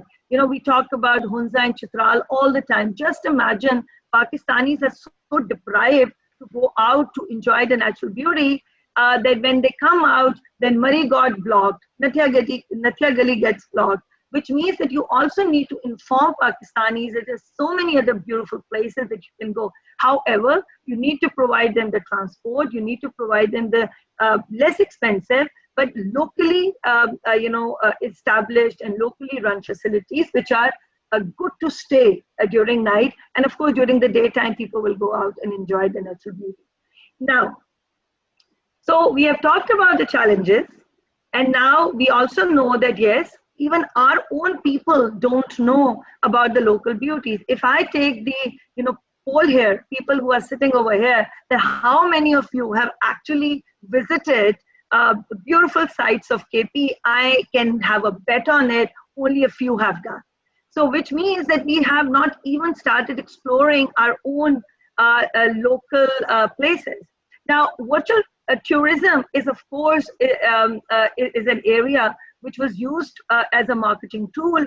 Now it has become an engaging tool. Now, I'm not talking about, to begin with, that we start, developing the true virtual tourism experience. We can do it eventually, but even the brand that you start, the brand story that you start telling, and if you put it in a very holistic way and under a plan over the social media, and I'm going to give you the plan. The mobile can also do wonders for you. So yes, virtual tourism is the future, but you can start out with brand story, which people can do, which people can get access through their mobile phones. Now, the challenges that we have right now is the local content development. We don't have the content. I've just given you an example. I went online, I did the Swat area search. I couldn't get anything other than those beautiful pictures of the meadows, but it doesn't tell me the story. So yes, we need to develop the stories. We haven't capitalized the local market, as I told you. There is hardly anything available on social media which actually, brings my confidence up. And barely anything comes up as a brand story on Google search. So what we can do about it? Academics can play a huge role over here. Hassan has already talked about it. We hardly teach tourism in our universities. And I don't want to talk about universities. Actually, I would like to start with the schools. Why don't we have tourism as an activity idea in our schools? Because children they have the biggest festive power. If you can convince a child that there is a beautiful place in KP, and yes, you should go there and visit, I can tell you, parents will go to that beautiful place with their children. And that's perhaps we want, right? So you need to focus on the brand story from the academic side as well, because these people not only developing a good story for you, but actually they're also bringing future visitors for you, future tourists for you. As I've told you, local market development needs to be the priority, not the foreign market. You can do wonderful marketing. You can spend billions of dollars, millions of dollars. It's not going to go and use, because if your infrastructure is so low, which only local can, get advantage of, the foreign investment over there is going to be a waste. Where is the cultural brand story? So empower the local people, educate them, to develop their cultural brand story. And this is the time of user-generated content. Now, government doesn't need to spend millions on the foreign advocates that please come to our country, visit our places, we will invest in you, we will, make brilliant stories from you. Everybody knows they're paid resources, right? So why don't you invest in your own local people, engage them with you, empower them, and then they will start telling the Pakistan brand story, and that will be the authentic user-generated content. But of course, it has to be done in a plan. So yeah, this was my side. So thank you. Brilliant, Farah. And I think some of the suggestions that you've given, and also some of the queries and questions that have popped up, I would like to engage our Secretary Tourism, Mr. Abid here, and he's been a great supporter and a great champion of tourism himself. Secretary Saab, there are a few questions, and Farah and Mr. King highlighted those, and I would like to hear your side of the story as far as engaging academia, sir, because I know that these academians, they engage with foreign universities in terms of their research work, and they can also be our ambassadors. B is also using technology in terms of giving storylines as Farah has recommended. And last but not the least, everyone on this forum, and there are a lot of questions coming to me on my mobile, and also I see on the chat boxes regarding your roadmap for opening up of tourism, the opening up of bubble tourism in next few weeks. These are 3 questions, and when more come, I'll share them with you. So your side, sir, Secretary Saab. Thank you so much, and good afternoon, everyone. On engaging academia, I think only academia itself being very important is not alone the purpose of engaging. And what we have decided now, and this has been decided, by the way, yesterday, I have had a tenure of 3 weeks on this post. That is that every Monday now we are going to hold a Zoom conference or a technology-based conference with everyone. That includes all stakeholders, and that will be our owners of hotels, that will be our tour operators, that will be everyone concerned with tourism. One. On academia, yesterday we had a discussion with a DFED team that came here, and we recommended to them that one thing absent in government policy making in this country, or a little bit lesser, is the fact that we don't involve academia as well as businesses in whatever we do. So while the academia has a lot of knowledge and research with them, that lack of practical input is there in their research. While we are firefighting and doing things every day, deciding matters which are policy issues, we do not have the time or recourse to research work so that we can have a sit back approach and work on that. And the business side of it, or the industry side of it, also does not have that. So we are going to now have a forum where we will involve our Chamber of Commerce also, and our hotel and other organizations which are related with this as a business entity also, so that all of us are on the same grid and we take these things forward. There was a discussion on the subject of tourism being taught. Let me just inform you that we have an institute called PATHOM, which was made under a donor organization's support, and that caters to teaching of hospitality and other trades related to tourism.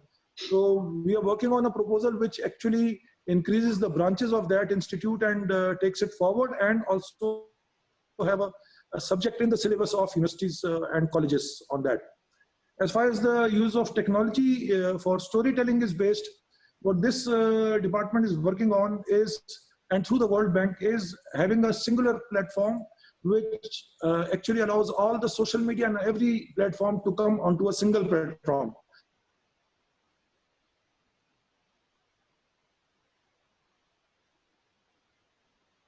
A visitor is then available to everyone. As far as the opening of the sector is concerned, the roadmap that we presented to the Honorable SAPM was that we would like the tourism sector to open 5 days after Eid.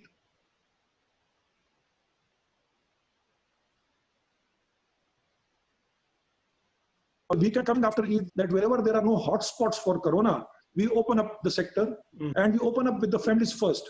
Our point of view was that families, as they have mothers and sisters included in the group, are the best suitable for ensuring SOPs being followed in these places.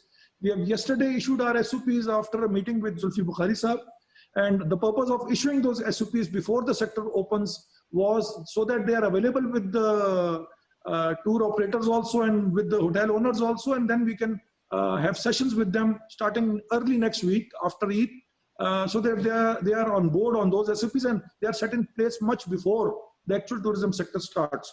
So we start with the families and with the concept of bubble tourism, and 15-20 days down the line, if we see that SOPs are also being followed and there is no spike in corona cases in these areas, then we open up the other people also, individuals, youngsters, everybody can go. Our concentration on that integrated plan would be, and that is in the works and it's not final yet, would be to not bifurcate but deal with tourism in three stages. One would be that eco-tourism, where you don't maintain the roads and everything else in pristine condition because you don't want everyone going there, but only those people going there who can take care of the eco side of things also, and they are pure people who can enjoy the environment and enjoy the serene and calmness over there. And the second one for middle class and those people who are going with families, that's obviously there also. And we also have to now cater to the youngsters going there who just want to have fun, who probably do not spend in the economy of that area because some of them take edibles and everything else with them and have a good time on the side of the road. So why not have parking areas and camping grounds where they can enjoy themselves, not disturb others also, and come back and be happy about it. So that is something. The one point that I want to add now is we discussed tourism a lot, but we did not discuss cultural and archaeological tourism. That's a huge thing here. Peshawar is the oldest living city. It has never been abandoned in history. So we are working on that also. Then we have Takhbai ruins. We have a lot of Sikh, Buddhist, important areas, archaeological areas. Then a whole segment of this province has never been brought to the limelight. We always talk about the mountains and the rivers, the cable cars running in Kumrat or someplace else, but we forget about the fact that Derajat or the area of Diyai Khan and adjacent areas are very rich culturally and also historically. So that is a segment of tourism which we normally miss. So I just wanted to inform the forum that that is also one of our priorities where we would like that also to now get established. Thank you. Thank you so much, sir. And I think what you've stated and the roadmap that you've given is brilliant, sir. And I offer you the services of Khyber Pakhtunkhwa Board of Investment in terms of working with you as a team in terms of not just attracting tourists, but also investment in tourism. And also I think your vision for the triple helix model of engaging academia, business, and also the government is brilliant, and I'm sure it will deliver in shorter possible time. I would just request you, sir, that if you could stay with us a little about half an hour longer, because we have two eminent speakers left. One is Professor Song is from Chengdu University, Sichuan University in Chengdu. And Chengdu, as you know, is the tourism capital for China. And also Sadia, who is also a local girl, but she is working on tourism in UK. Sadia Babar is CEO and co-founder of Experience Pakistan and has worked on developing some projects with that. So with this, now I request Professor Song. He's, by the way, my mentor and my teacher when I go and teach in Sichuan University. He helps me, and he's been a great supporter of Pakistan-China friendship. And in terms of BRI and CPEC, I think we can leverage tourism for Khyber Pakhtunkhwa. Professor Song, the floor is yours. Okay, good afternoon. Thank you for inviting me for this webinar. First of all, I should say that I'm very honored to work for Pakistan for Friends to China Pakistan. And today I'm very happy to be here to say something about the tourism promotion in Pakistan, because I've been working on this for a couple of years. Before that, you know that I've been working with that Punjab, and now I think you're KP, you're here in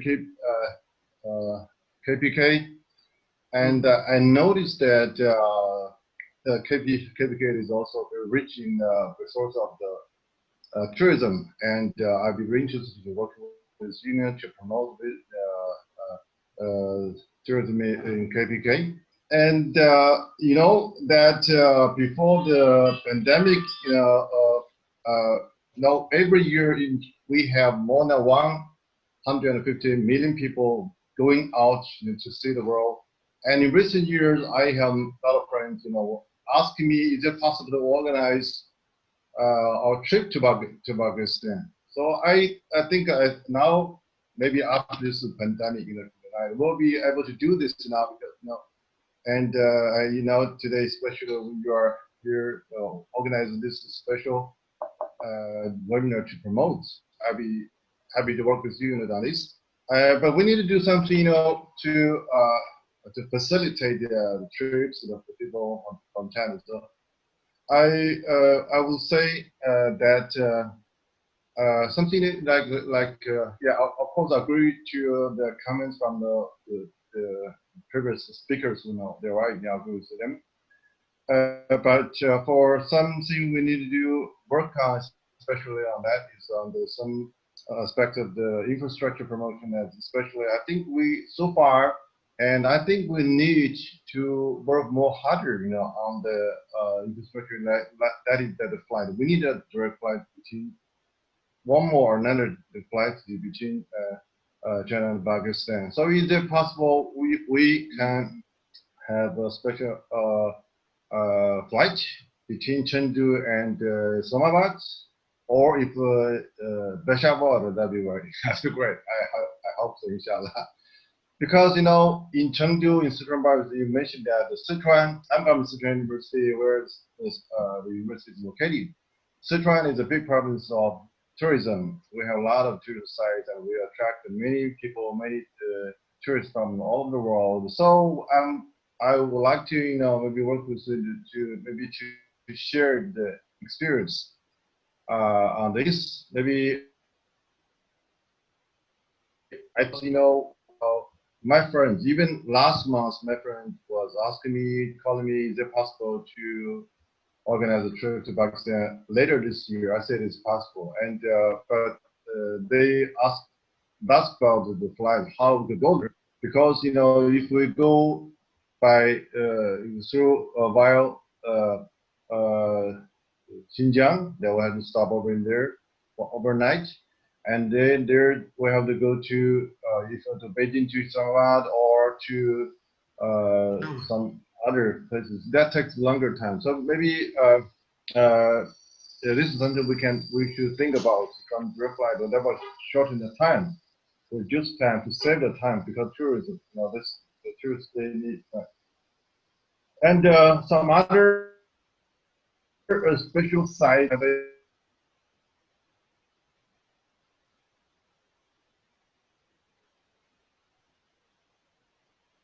that you mentioned is the valley, where is that? We call you call it Buddha Trail. That is very important. That's a very good story. I think we should do to attract the visit, because in China, especially in Sichuan province, we have a lot of Buddhist believers, not monks, but believers. That people, ordinary people, that only believe in Buddhism, so they want to, they want to say that the original places of the Buddhist sites. So a few years ago, we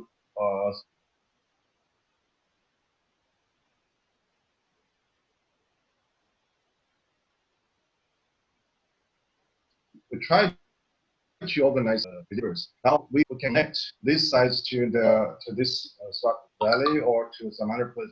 So when we are doing the tourism, we need to connect. It should be a package, not just for one site. Just it could be, if they can go to other place, that will save their time. that will minimize their cost of the travel because they can come for stay 1 week in Pakistan. They can not only go to visit the KPK, they can go to Islamabad, they go to even Punjab and then Karachi, and if possible, we can go to the Gwadar port. That'll be because Gwadar port is something I think is the future of Pakistan. You know, they want to go there, and maybe in future if there are some facilities, relevant facilities, that'll be another attraction for the people to come. When they come, of course, you know, Chinese tourism, they are very keen to see Pakistan. Previously, they were worried about the security, you know, as something mentioned, but I have convinced them they're Pakistan is safe because I've been traveling all the time. From 2005, I've been traveling every year to Pakistan. I'm well. I'm still very good here. So the security is not a problem anymore. But we need to provide more services.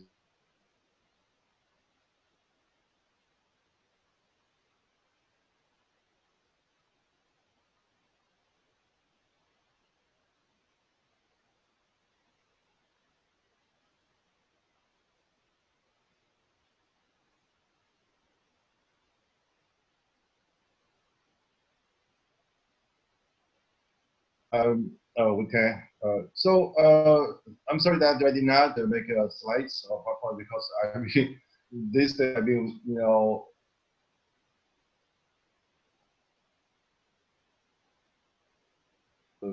university this kind of webinar. So anyway, what I want to say here that is I want to work with you. And it was my friend. You mentioned that my friends who is the chairman. They are in the last year. They plan to come to Pakistan to explore and then even to invest some of their planning to invest because now frankly the infrastructure, the facilities need to be improved. So some of the investors in China here in Chengdu, I've been working.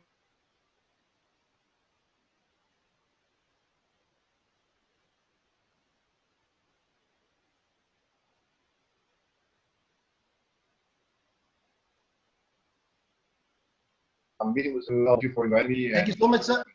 Brilliant. Yeah. So your 3 recommendations that I could share with Secretary Tourism, one was to work with perhaps our civil aviation of having direct linkage with Chengdu and Peshawar because both of these cities have a lot of history and a lot of tourism sites. So we will work with them. And the other is perhaps inviting the Chengdu chamber to come and visit Khyber Pakhtunkhwa, and I will work in detail with you, with our Secretary Tourism also, and also with all the relevant stakeholders so that we can arrange this visit and perhaps from there we can take on some investment.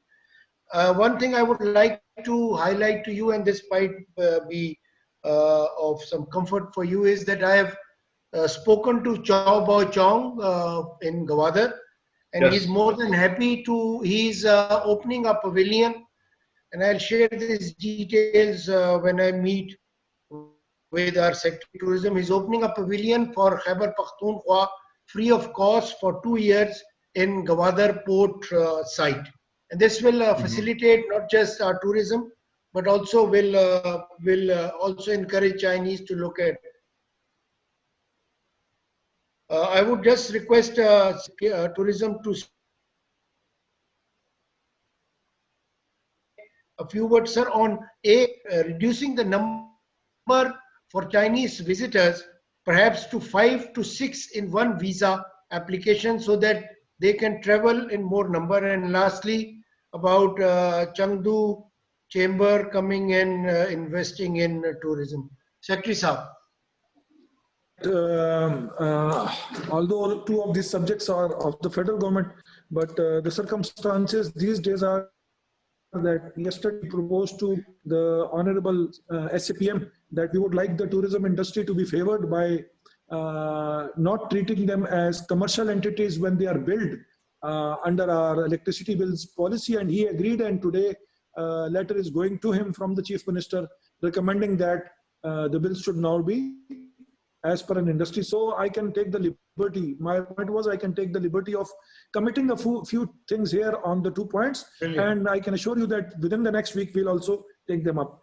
On the direct flights, with your cooperation and with your inter-discussion, we will inshallah move a case to the federal authorities recommending that, because I think not only do we have very good relationships with China, we also have a lot of cultural commonality. I went to this China window in Peshawar. It's established in a Bangalore in Peshawar, where the ambassador regularly visits. So I went today there and I saw how much effort and how much commonality there is. So let me assure you that we'll take this up.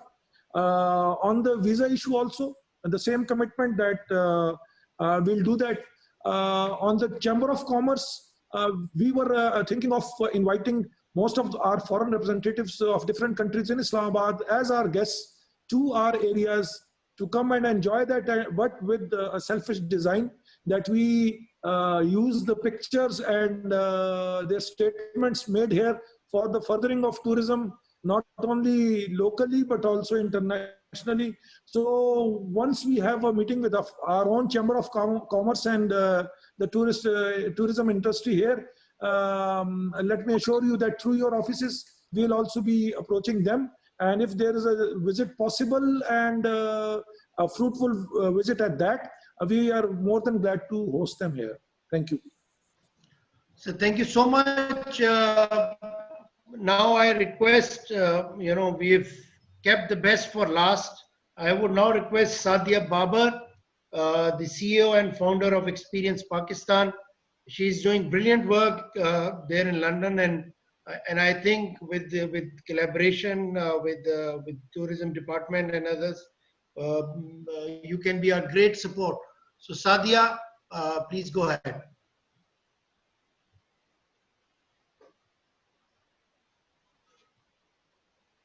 You need to unmute yourself, please.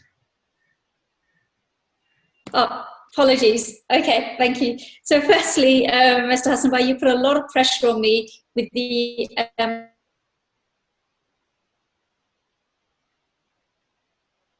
before I continue, start with some of the slides that I'd like to share is, I want to first of all say thank you to all the other panelists who have joined, and what's been refreshing to me is how most of us are on the same page.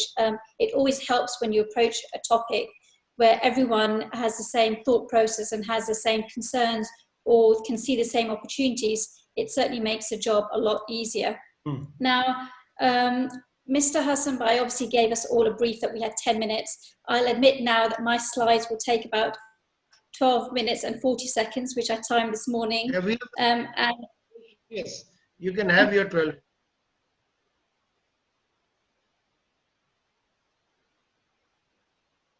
Sure I don't overrun. So if I'm looking down to read the paper, please do excuse me.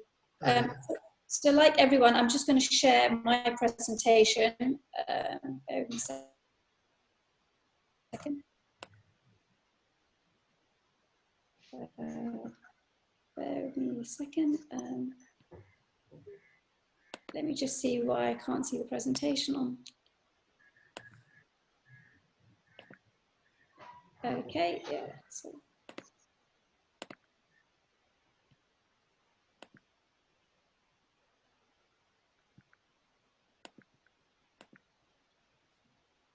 Okay, so as you can see, the deck itself is 42 slides. Please don't worry, I'm not planning to take you through 42 slides. I have, however, shared the presentation deck with Hassan Bhai. So anyone who's interested in more detail behind the recommendations, opportunities that I've shared, please feel free to ask him for the deck or reach out to me with any questions that you may have. So as I've said, basically, given that time is of the essence, I'm going to kick off. Hassan Bhai approached me and asked me to share some insights that I had based on my experience of traveling in Pakistan with my family last year but also then to share kind of some of my recommendations and thought processes I had with some understanding I have of the international consumer base with whom I work. Okay, I'm just trying to scroll down to the page. Bear with me a second.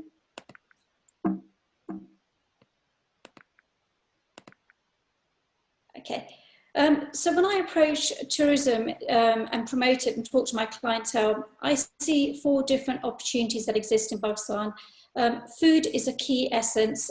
Food brings many communities together. And certainly if we look at the global trends in terms of tourism, we can see that food tourism is actually on growth.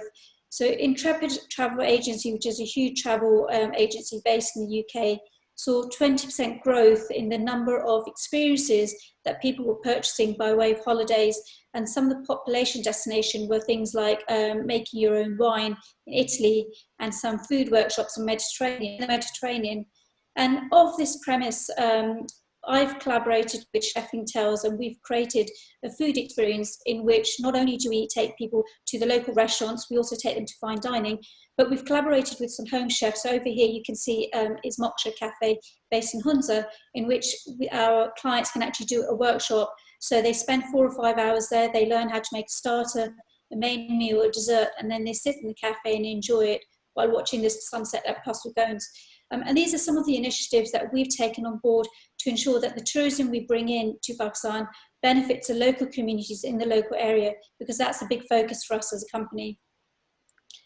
The other aspect is obviously adventure. Now, many people only think of trekking or mountaineering when they think adventure tourism in Pakistan.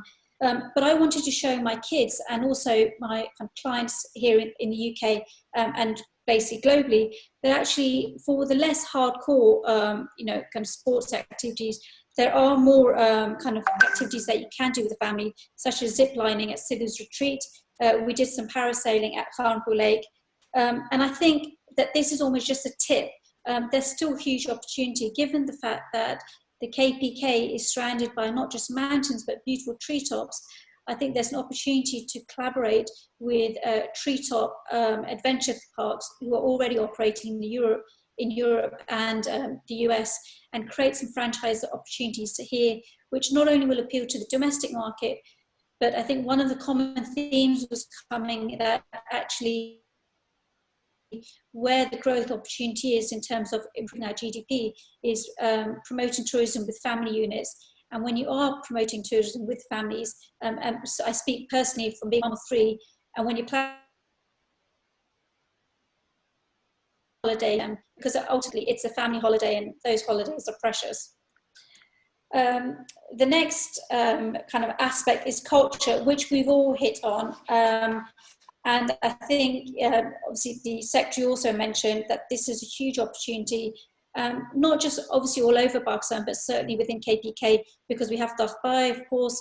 We also have Shah Museum, and my favourite place is Islamia College, because of the beautiful architecture it has. But I do feel that at the moment, all 3 places are underplayed. And what I mean by that is that we have fantastic guides, and they're very informative, and they provide great information. But we live in an era of digital media, and this is just relevant for teenagers and children. If you think about us adults, most of us like to watch YouTube or Instagram or videos to be able to educate and learn. And I think with the aspect of light shows or digital media, we could do more to try and reenact the history and thus make it more interesting for teenagers and adults alike. So the kind of things I have in mind in Egypt,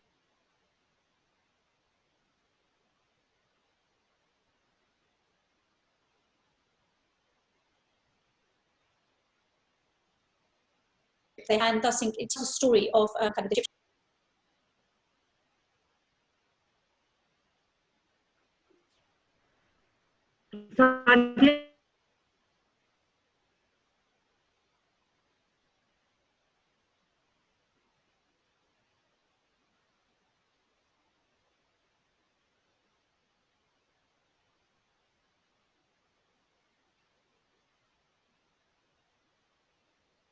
at what point did I mute? No, we can hear you very well. Thank you. Just keep going. Yeah, brilliant. Right. Okay. So within the culture sites, I'm not sure how much of you off at what point I got muted, but the key point here that I wanted to say is that what we need to try and do is educate people, showcase the cultural sites in an engaging manner.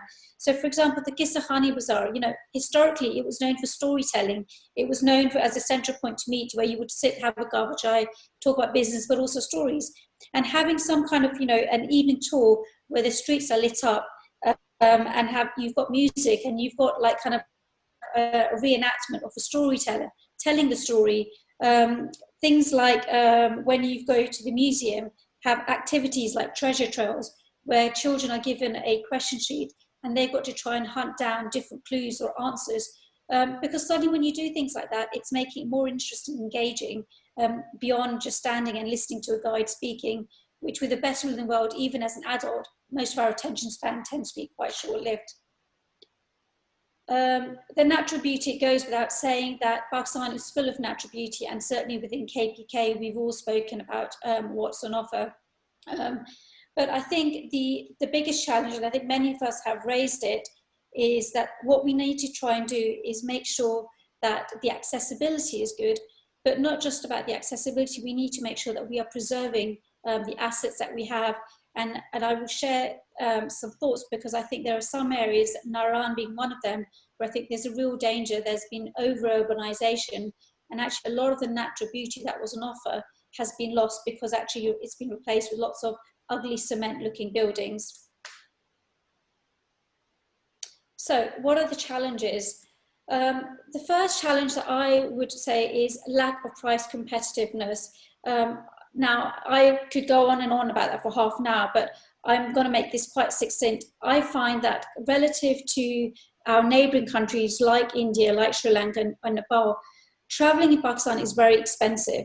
Now, I know despite the vlogger videos and everyone saying, hey, you know, Pakistan's really cheap, I think it depends. Most of the clients that I deal with are families, and we work with a minimum of 3 or 4 star hotels, because my goal is that when people leave Pakistan, they are ambassadors of Pakistan and they encourage their friends and family to visit.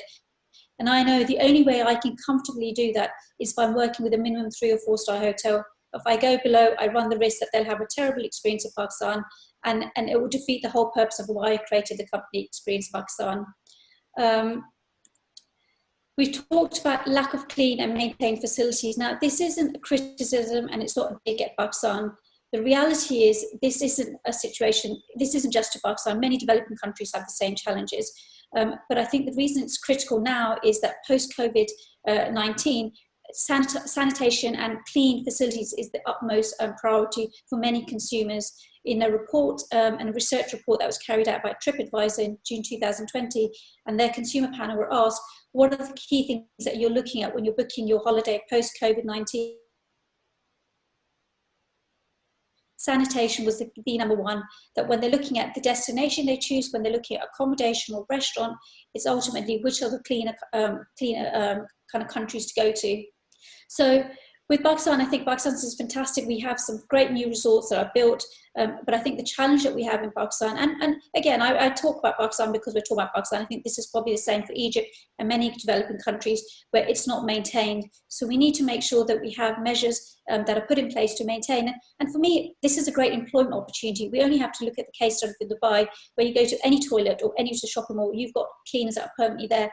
Now, it's not the most glamorous job, but it's a job. So you have someone who's constantly cleaning every time you leave. And I think we need something like this for wherever we have tourist sites in Pakistan.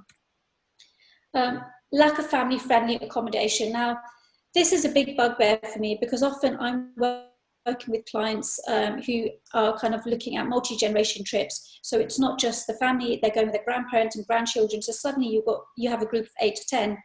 And sometimes hotels aren't the best options, where they don't want to spread out in 2-3 rooms, whether that's for financial reasons or whether that's just because they want to enjoy the experience together as a family. And I think post-COVID-19, this is even more important, where everyone's talking about bubbles. And I think there is a real opportunity where we need to start looking at accommodation options that are based on self-contained service apartments or chalets or glamping sites. And I have some kind of examples that I'll share with you later. Now, there are some really good examples, and again, I'll share with them, where in Gilgit-Baltistan, they're starting to do that. But I think within KPK, it's still quite limited. I mean, when I heard that PC were making a site in Swat, I was really excited. I thought, great, near Malam Jabba, there'll be a fantastic 5-star option. Unfortunately, at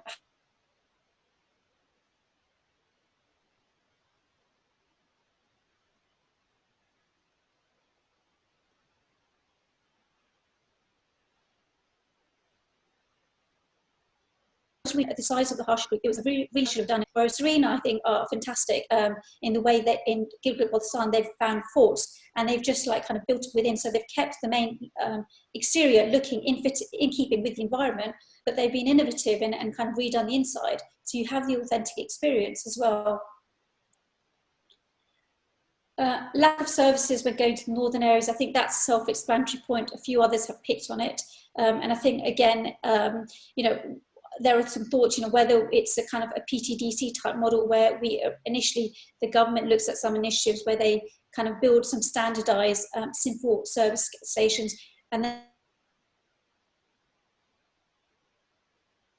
gives them out. I've talked about more storytelling. So again, it just goes to the point that we have fantastic archaeological sites, historical sites, but I do feel that at the moment, the way they're delivered is not engaging. And I think given that Pakistani dramas, you know, globally are fantastic, so we have a real pool of talent in the arts field. And I think this is, again, is another opportunity for employment, that if we can start thinking outside the box and thinking how can we make some of these sites engaging, maybe it's just once a week, having a kind of a show where you're reenacting the history, bringing it to life. Poor infrastructure, and what I mean by that, I know Mr. Hassan Bhai shared some of the work in terms of the chairlift that you're looking to develop, which is a fantastic initiative.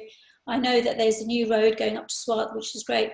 But my point here is, you know, there is a disconnect where traveling between KPK and Gilgit-Baltistan. Now, when I went visited last year, because it was a kind of family but also business trip, you know, we did the whole route. So we started off in Slama, went to Gilgit, Naran, Gilgit, Khandar, Khandrub, and then we went to Mastur, Shandur, onto Jibral. Now, for me, it didn't matter so much. It was an adventure, it was work, and, you know, I was traveling with a teenager.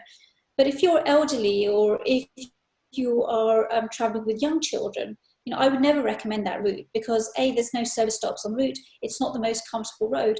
But suddenly, if you had links, whether it's helicopter safaris, so you can do day excursions to go, or it's just an easy way, not only is that creating new business opportunities, but actually it's, again, a new kind of a revenue earner for the government from a GDP perspective. I know that when we were in Australia for our honeymoon, we took a 1-hour safari, a helicopter safari over the Sydney Harbour, which was a great experience. It was expensive, but it was a once-in-a-lifetime experience. And I think if such initiatives were brought in, it would be, again, a real revenue earner for the government as a whole, as well as for the community. Overdevelopment with no planning. Now, this is something that I'm very passionate about. I've been lucky that I've been to Naran 3 times in my lifetime. I went once when I was 18. I then went in 2016 when I took my husband and mother-in-law because they hadn't seen it.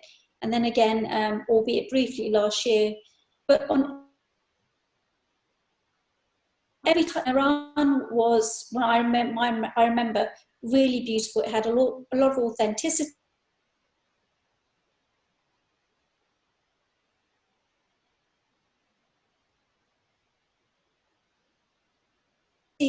Saw the local bazaars, and we had the Tandoori Choices, these ugly cement-looking buildings. So what I mean here is, like you do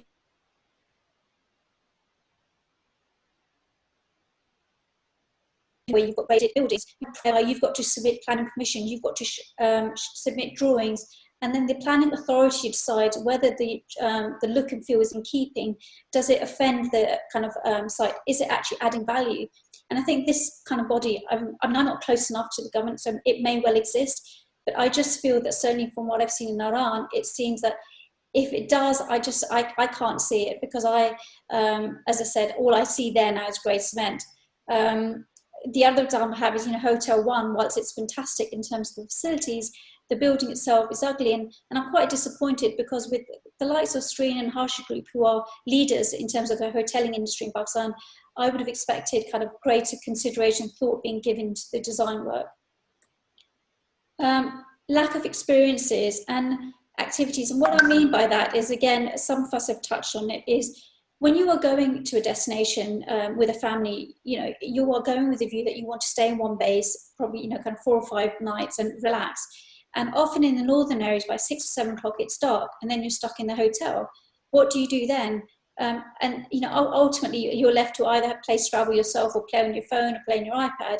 And I think this is a missed opportunity where hoteliers could do more by way of tombola, or having quiz nights, or having kind of the local musicians come and play and have a musical evening. So I think, again, it's more about thinking of how do we keep people engaged so they don't just come for 2 nights and say, well, there's not much more to see, but they make a proper experience and spend 6 or 7 days in a particular resort.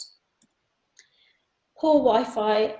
Now, the reason I'm bringing this up is that, yes, one could argue, well, the reason to go up north is to get away from technology, is it's about connecting with family, it's about connecting with nature and forgetting about technology.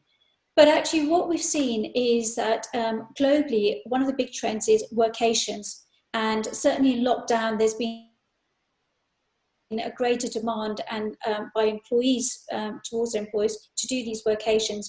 What a workation is, basically what lockdown has proven is, with the likes of Zoom and technology, actually, if you're in a consultancy type job and you're not client facing, you can probably work from anywhere. And therein lies where over lockdown, many people went back home to Spain or Portugal and working from there. And I think, you know, what I would love to do is, when the infrastructure is right in Pakistan, is go to multinationals globally and offer them incentives whereby, you know, to motivate their employees, they have these workation packages in Pakistan for 3 months, which enables them to work from there, but also in that 3-month duration, travel around Pakistan. There's multiple benefits of doing that. One of the key benefits is obviously when you've got kind of people of that caliber, they're going to spend. But I think more importantly, when you've got multinationals coming in from a holiday, they're not just coming from a holiday, they start seeing new opportunities, they start interacting with locals.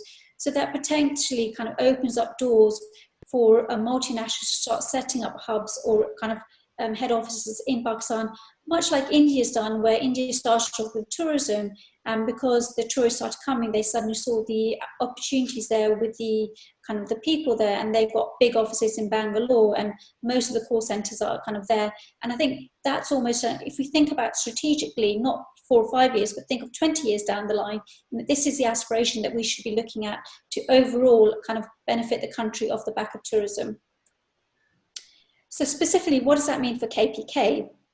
So as I said, I think Wi-Fi, so it goes without saying, you know, having funds to invest in broadband to improve the connectivity, building more independent and creative service options,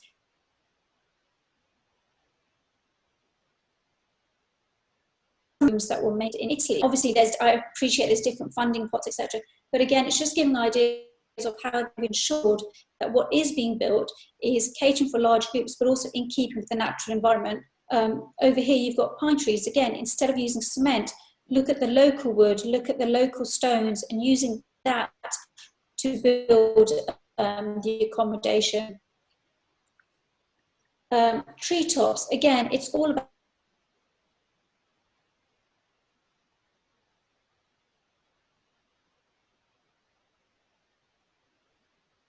novel to Pakistan to tap into, because we have an abundant number of experiences, and certainly in KPK, where we've got the woods and the trees, we can do something like this. So this is a camper van that they've converted in a self-contained kind of accommodation which caters for a family of 4. And the reason I'm sharing this is, obviously Pakistan is known for its truck art, and I'm sure that there are plenty of trucks that are lying around useless, that potentially we could create a novelty truck art kind of park where you have 8 or 10 of these that are converted into self-contained units. Not only is that kind of people would travel just for the novelty factor, but again, it's recycling, using something that perhaps may be lying in a junkyard and bringing it back to life. I think I was quite pleased that it was Mr. I think Junaid mentioned about having caravan parks or glamping sites for the youngsters who perhaps just want to come for a couple of days. And I think, you know, this is the reason I'm sharing this, is that not only are caravan parks significantly cheaper than having permanent cement buildings, But you can see that these kind of parks are dotted around all over UK. So they're done in a nice way that is therefore not disrupting the actual natural beauty around you. And it's a lot more cost effective. Now, I didn't want to just show international examples. I have looked, and last year when I went, one of the key reasons for traveling to Pakistan is that I wanted to look at some novelty accommodations that I could recommend to my clients, but I wanted to see the product firsthand before I was comfortable recommending it.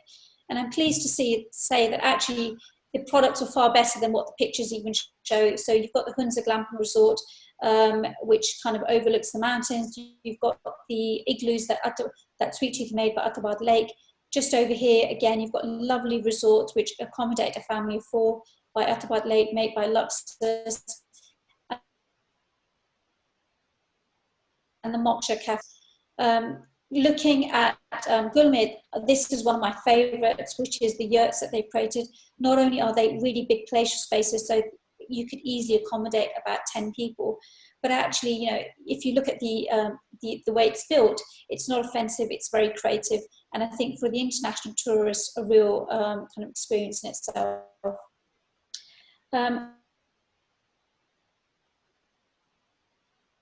More specific apartments are really good, so locating the accommodations not only is of a good standard, but obviously the services available are great.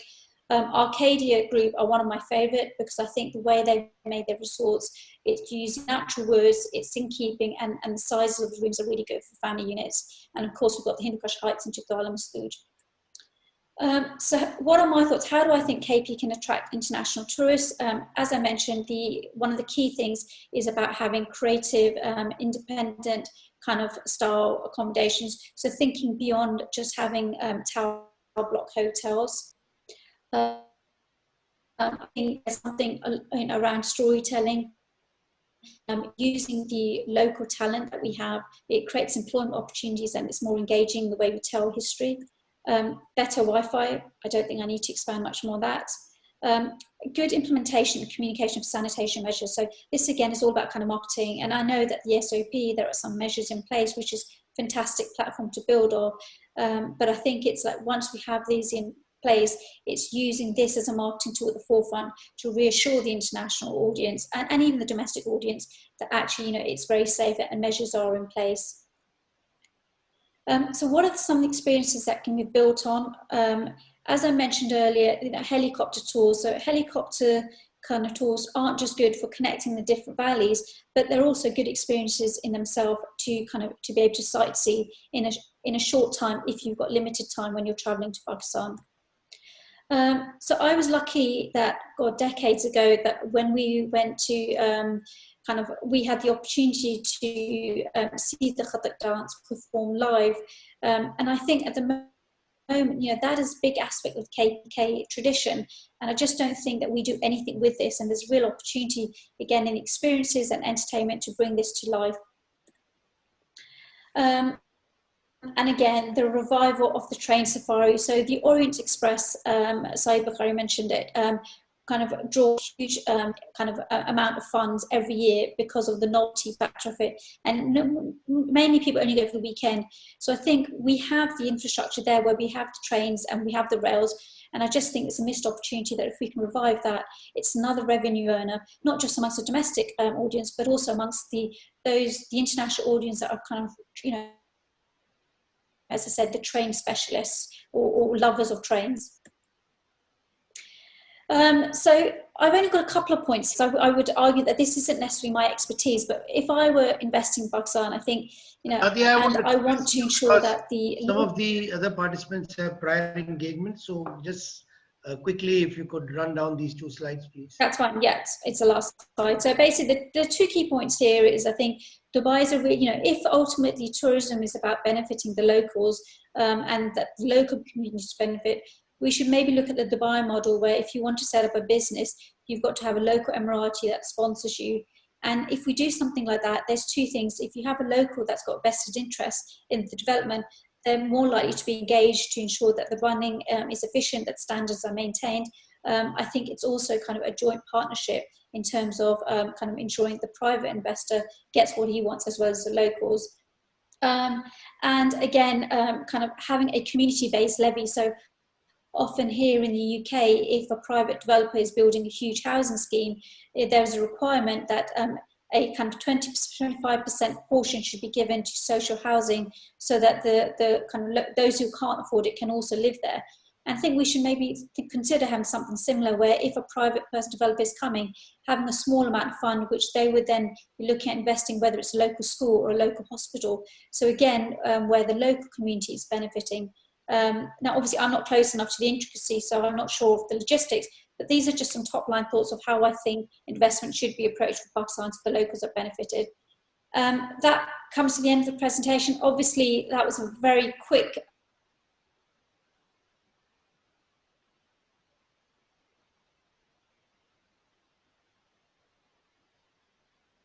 of me. Thank you, Sadia. And that brings me to the end of today's. But before I conclude, there was a question, Sadia, from Miss Ikra Reyaz, and she highlighted about the involvement of the local community. And I think your point regarding community-based levy and also local sponsors answers her. The other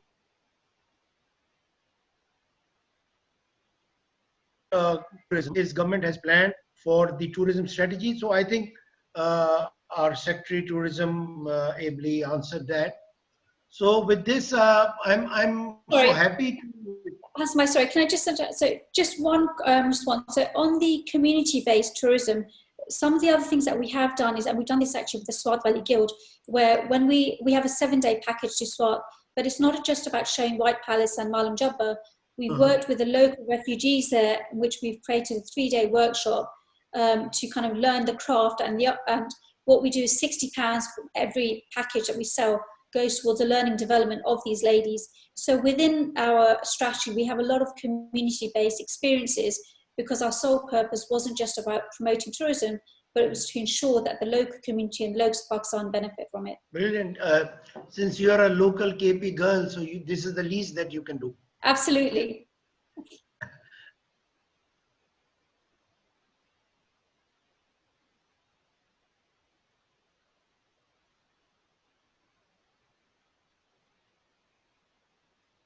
Normally, that Mr. King has for Pakistan, I would request him to end today's session and say a few words about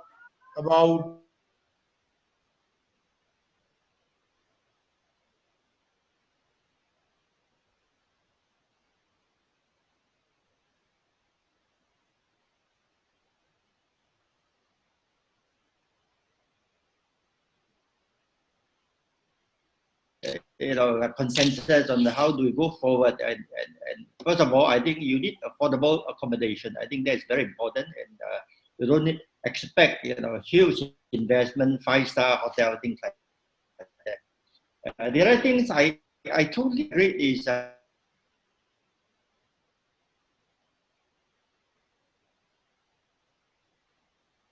because of the difficulties, Pakistan, you have a huge population, and also because of the difficulties we face with the international perception of Pakistan. I think domestic tourism is a way to start and be practical. I think we have addressed a lot of practical issues, and it has been mentioned by many of the speakers, and I think that's good. And the other thing that was not, if we are talking about international, tourists, I think it's very important. I have shown, my figures that how ASEAN countries has worked together. So I think cooperation with neighboring countries, like or for example, these are from Sri Lanka, and the Central Asia countries and Middle East. I think it is good, and we have joint promotion, for example, joint promotion with Malaysia. Just now I mentioned, we have visitors from Pakistan, 70,000, 1 year, but very few, from Malaysia. So I think there's something to look into. And Iran, I think we got to sell what is unique in KP. You have very beautiful scenery, mountains, and as I mentioned earlier, that this idea of you don't have to go to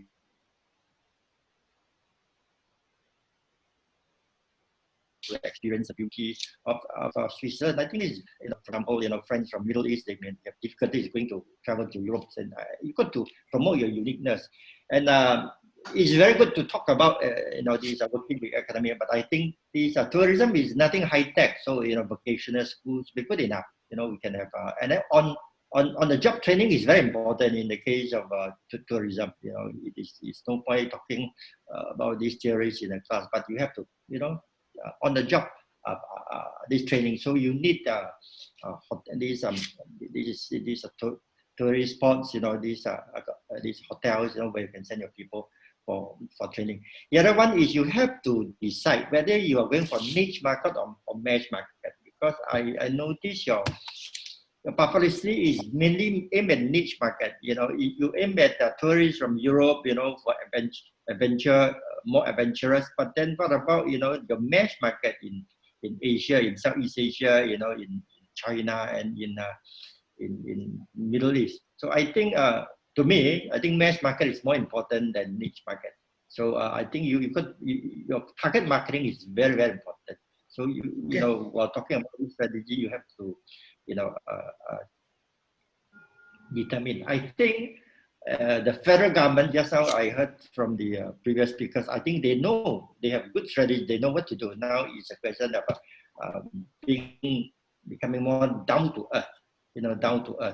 And do not over commercialize, because at this stage it is easier to control rather than when it's so well developed. It's difficult to demolish all these these infrastructure or building that you do not like. So maintain, be these nature friendly. And the other thing is you talk about getting involved with the local community. So in US, this fruit picking is very popular. You pick the fruits.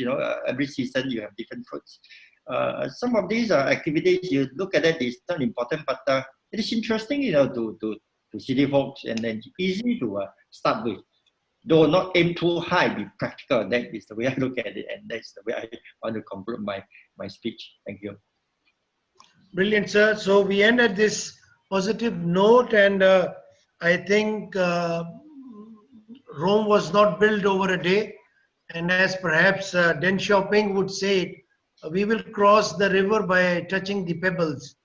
And I'm sure since we know the end state, we will reach that. I'm also happy to see, and I was looking at the chat box and on my Facebook Live, there are a few Indians also very keen and interested in tourism in Pakistan. So that also speaks of how, although because of some regional reasons, perhaps they were not able to state what they wanted to state, but that made it interesting actually. So I want to just thank the speakers for your candid views. Dr. Farah, Sadia, I would not thank you because you both are locals and this is what you owe to this region, but especially to Mr. King and Professor Song and Zulfi Bukhari Saab, and also Secretary Saab for your views, comments, roadmap. We will not stop here. I assure you, the government of Khyber Pakhtunkhwa will not stop here. Any one of you has some other recommendations that were not highlighted here. One of the ones that we missed was, perhaps I will talk to Kareem also on this, maybe starting some package on tourism with them. So thank you, and till next time, Allah Hafiz. KP, the land of growing opportunity. Bye-bye.